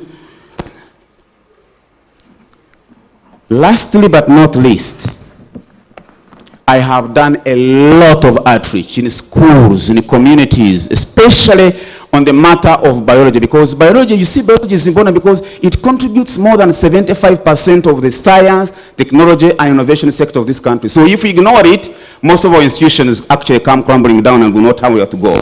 I've been a member, I'm a fellow of the Uganda National Academy of Sciences. I'm a member of several of different bodies, the National Biosafety Committees, which is responsible for implementing science in a safe way. I've chaired the Deans Forum, which I've been able to collaborate and coordinate all 34 deans and directors of Makerere University, ensuring that we work together in harmony, we learn from each other, and we enhance our efficiency. I'm a board member of Data and Safety Monitoring Board, which is a board which is responsible for trying out, ensuring that natural chemotherapeutics, the herbal medicine that we talk about in Uganda, is done in a safe way. I've represented Uganda on the African Organization for Standardization. I'm a member of Uganda National Biotechnology and Biosafety Consortium. I have been a convener of several conversations about science, technology, innovations in Uganda. These are the things, few of them which I've been able to do. And with that, I really want to pass a vote of thanks to the search committee, the chairperson and your members, the members of the public who have been listening to me. We must succeed, and therefore succeed we must. Thank you very much for your attention. Thank you very much, Arthur, for keeping time, and we thank you for your vision for MUST. The floor is open to the MUST community.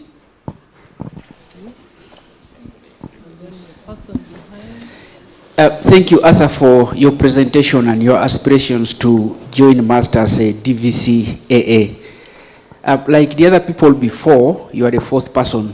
There's been a lot of emphasis on publications, but there is a paradigm shift. Publications do not directly address the problems of the community. Rather, it should be innovations and interventions and so on that are useful. So my question to you is, do you have any strategy to do that, or you don't agree with that paradigm? Thank you.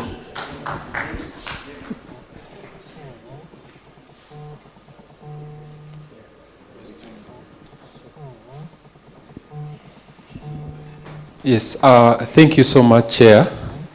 My name is Martin Tumukunde, and I'm a 5th year medical student student of Bachelor's of Medicine and Bachelor's of Surgery. And I've served in different student leadership positions in this university. I'm very passionate about my alma mater. I want to appreciate you for a very good presentation, which is one of the best we've seen. Of course, to me is up there. But I want to bring to your attention, one, I clap to Professor Malink, who is my mentor. He asked my first question. I had a professor who presented before, focusing so much on publication, the publish or perish philosophy, which we've moved past, and I think that is clearly indicated.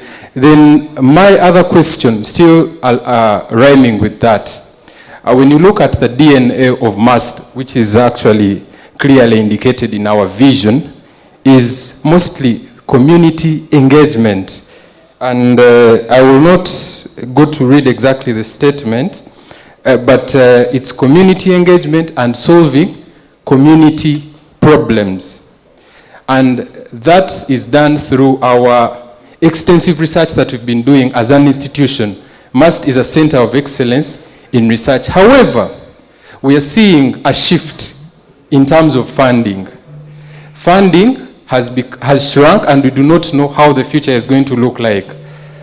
Only one presenter, I think the second presenter, highlighted something about a strategy, a practical strategy on how to solve this gap that has been created. So I wonder what solutions, practical solutions, you are going to ensure that we continue getting funding and we compete with these universities that we are talking about, some of them that have budgets almost close to the GDP of Uganda. Thank you so much, and I wish you talk so much about how you intend to impact society. I know the president mentioned about how he started MUST specifically to solve a certain need, and I hope everyone in this room knows it. I want to understand how your plan and strategy fits into our vision, mission, and how you're going to strengthen research, most importantly, and community engagement and innovation. Thank you so much. I'll take one more. You can speak. Yes, thank you, Professor Arthur. I'm Hoz Rashid, part of the alumni community of the university. I've found challenges in questioning your credibility for this role. My question, therefore, is around your ambitious nature or character. In the gap of 3 months from now, we are having a cabinet reshuffle or a full cabinet selected once the president swears in. And I've seen you a statesman. What if you are chosen a minister, for example, of agriculture, in the Ministry of Agriculture? Are you not tasking the search committee in June to go for the same exercise, to search for the DVC? Given that you're actually aspiring for a role similar to the one you're coming from. I've seen you are a dean of sort in Makerere. In a word or two, give us your commitment to working with the MUST community. Thank you. Arthur, you may answer the questions now. Thank you so much, Chairperson and members, for those questions. Chairperson, the first two questions are related, so allow me to answer them together. About it's true that the overemphasis of publish or perish, to me, I call it sloganeering, because you probably do not need to have the largest number of publications to have impact. I have a lot of them, though, but I also have created sources the impact. It's possible you can do both, and I do not want to encourage MUST or bring a philosophy that you do not need publications at all, you need to do only community. I want to say that you need a symbiotic relationship of the two. And how can we do that? We need to do both, but be able to emphasize where we are weak. I know MUST is strong on community, and we still should emphasize that. We shouldn't let it go. But on the publication, still we have to do to emphasize that. Now, how do we do to emphasize this community without having to say publications? One of the key ideas I believe, and not just I believe, that I plan to bring on board is actually partnership with industry. I mentioned the two last slides, the two last slide on my second slide, the two last points on my slide. Industry, industry, industry, industry, industry. Whatever is within our community, within our reach, what are the needs they have? You see, we don't go there. We only take students there to learn what they are doing, but we in management never perhaps go there to say, what are their needs? How can we do the partnership? For example, I don't know if MUST has had the chance to be able to interact with the station that I mentioned in Rwebitete, a few kilometers from here. But we can begin small from there. And I've talked about the airport. I don't know whether it excites some of us, but I can tell you in the next few years, Mbarara City is going to be competing with the capital city of Uganda. I can tell you that. And if we don't plan properly, we are going to miss. So we need to plan that, talk about industry, industry, industry, industry, to be able to identify the needs. Now, Dr. Rashid, your question is challenging, but let me answer it this way. I like doing my thing. And the thing that I love is to being an academic leader in MUST. If a political appointment comes, that's a different discussion. But as far as I know right now, if I'm given an appointment at MUST, I will take it up. And I'll be ready to serve MUST. Thank you very much. Thank you very much. Any more questions before we close? And then, do we have anybody online? I actually, most honestly and humbly, God results are here, salute you for an eloquent, inspiring presentation. And I'd like to join Mbara University in congratulating you, in the case it is factual news, for joining MUST on the other side of Senate, if I heard correctly. And please, therefore, I would request that you don't take away any fruits of your labor, because in case this job doesn't become yours. But a critical question is, you seem to have analyzed MUST quite well to the level of possible understanding the students' needs. I'm not at all misunderstanding you to be a dean of students or an applicant for that job. But we are all here because of the learners, the students. Please, I'd like to hear from you what it is that you do differently or better in your analysis of the students' challenges at Mbara University. Thank you very much. Can you kindly check online if we have anybody? Thank you, Dr. Arthur. You have talked about your experience in outreach in schools and communities as your community engagement strategy. And the schools you have involved, I have not seen MUST, I have never seen you. So how sure are we that you will impact all the communities where MUST has the coverage, especially for community placement for students and even researchers? Are you going to remain around MUST and the schools you have been engaged with, or you will also make sure that you help those areas where MUST has been operating? Thank you. We'll have Stella, a council member.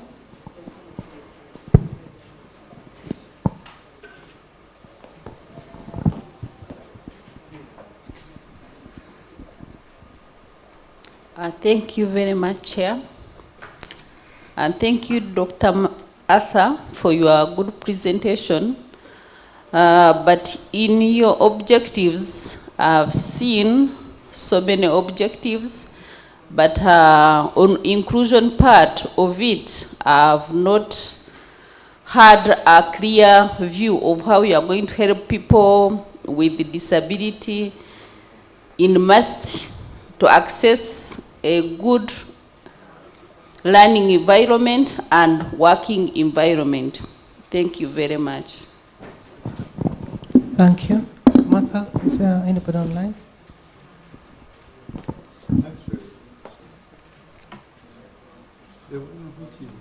What is online? Okay.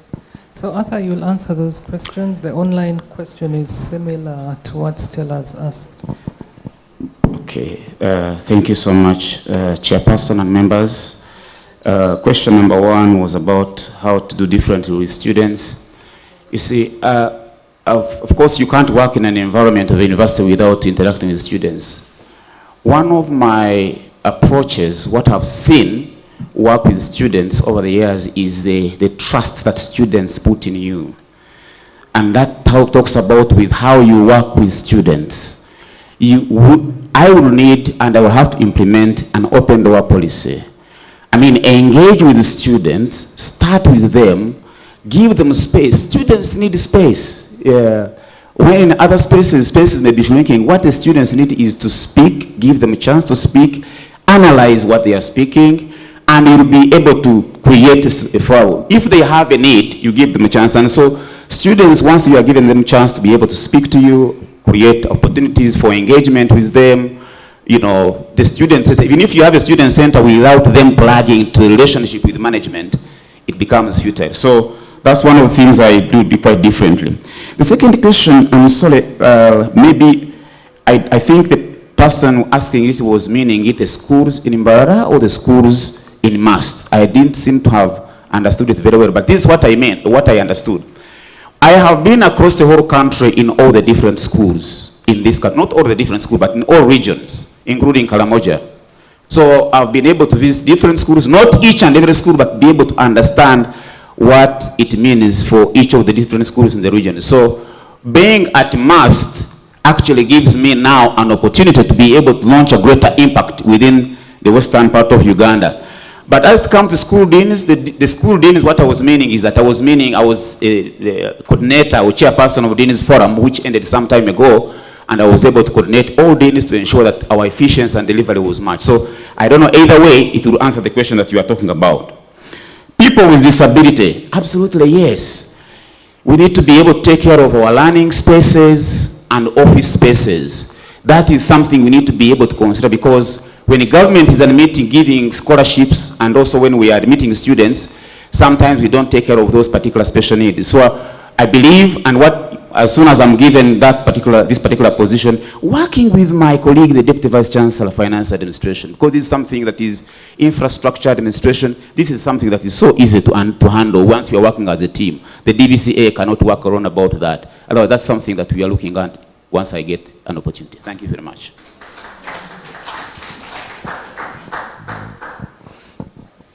Thank you very much, Arthur. This marks the end of your presentation to the mass community. We'd like to thank you for that engaging presentation and the answers to the questions that were asked.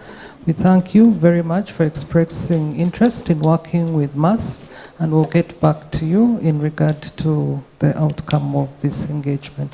Thank you very much. Thank you very much. Thank you.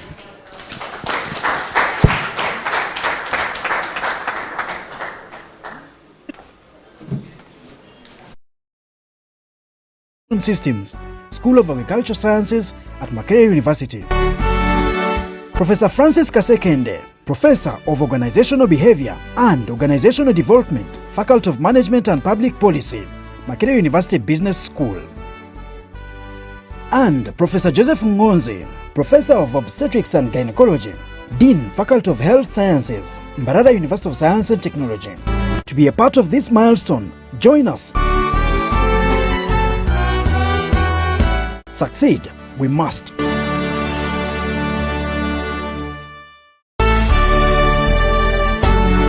Who will be the next Deputy Vice Chancellor of this event, the AR and Angela, thank you very much. Would also like to thank the IT team. You've done a wonderful job. I thank all of you and I wish you a good day. We're going to have the national anthems before we close everything in reverse order.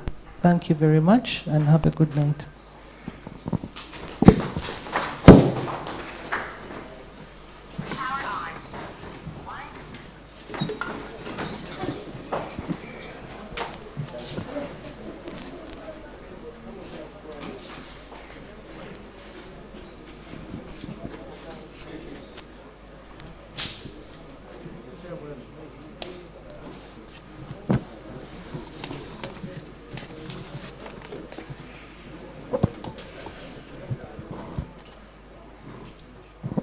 We're waiting for the anthems.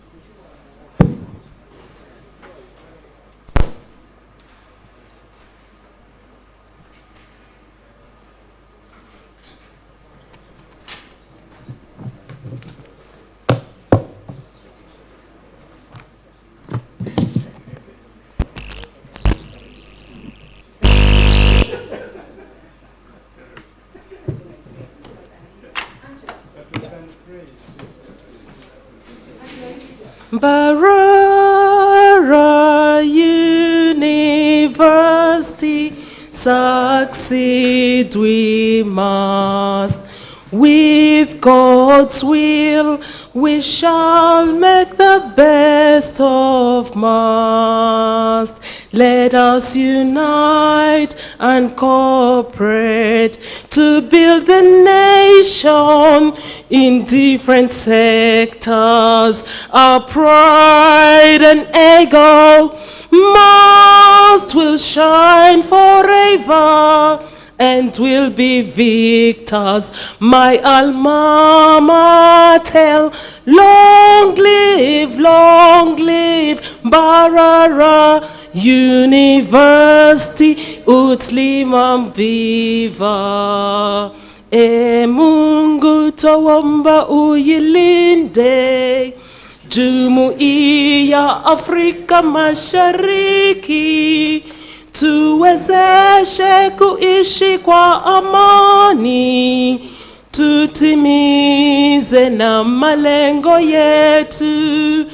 Jumuiya yetu sote tuilinde, tuajibike, tuimarike. Umoja wetu ni nguzo yetu, jumuiya yetu. O Uganda, may God uphold thee. We lay our future in thy hands. United, free for liberty, together we'll always stand. Thank you, Angela.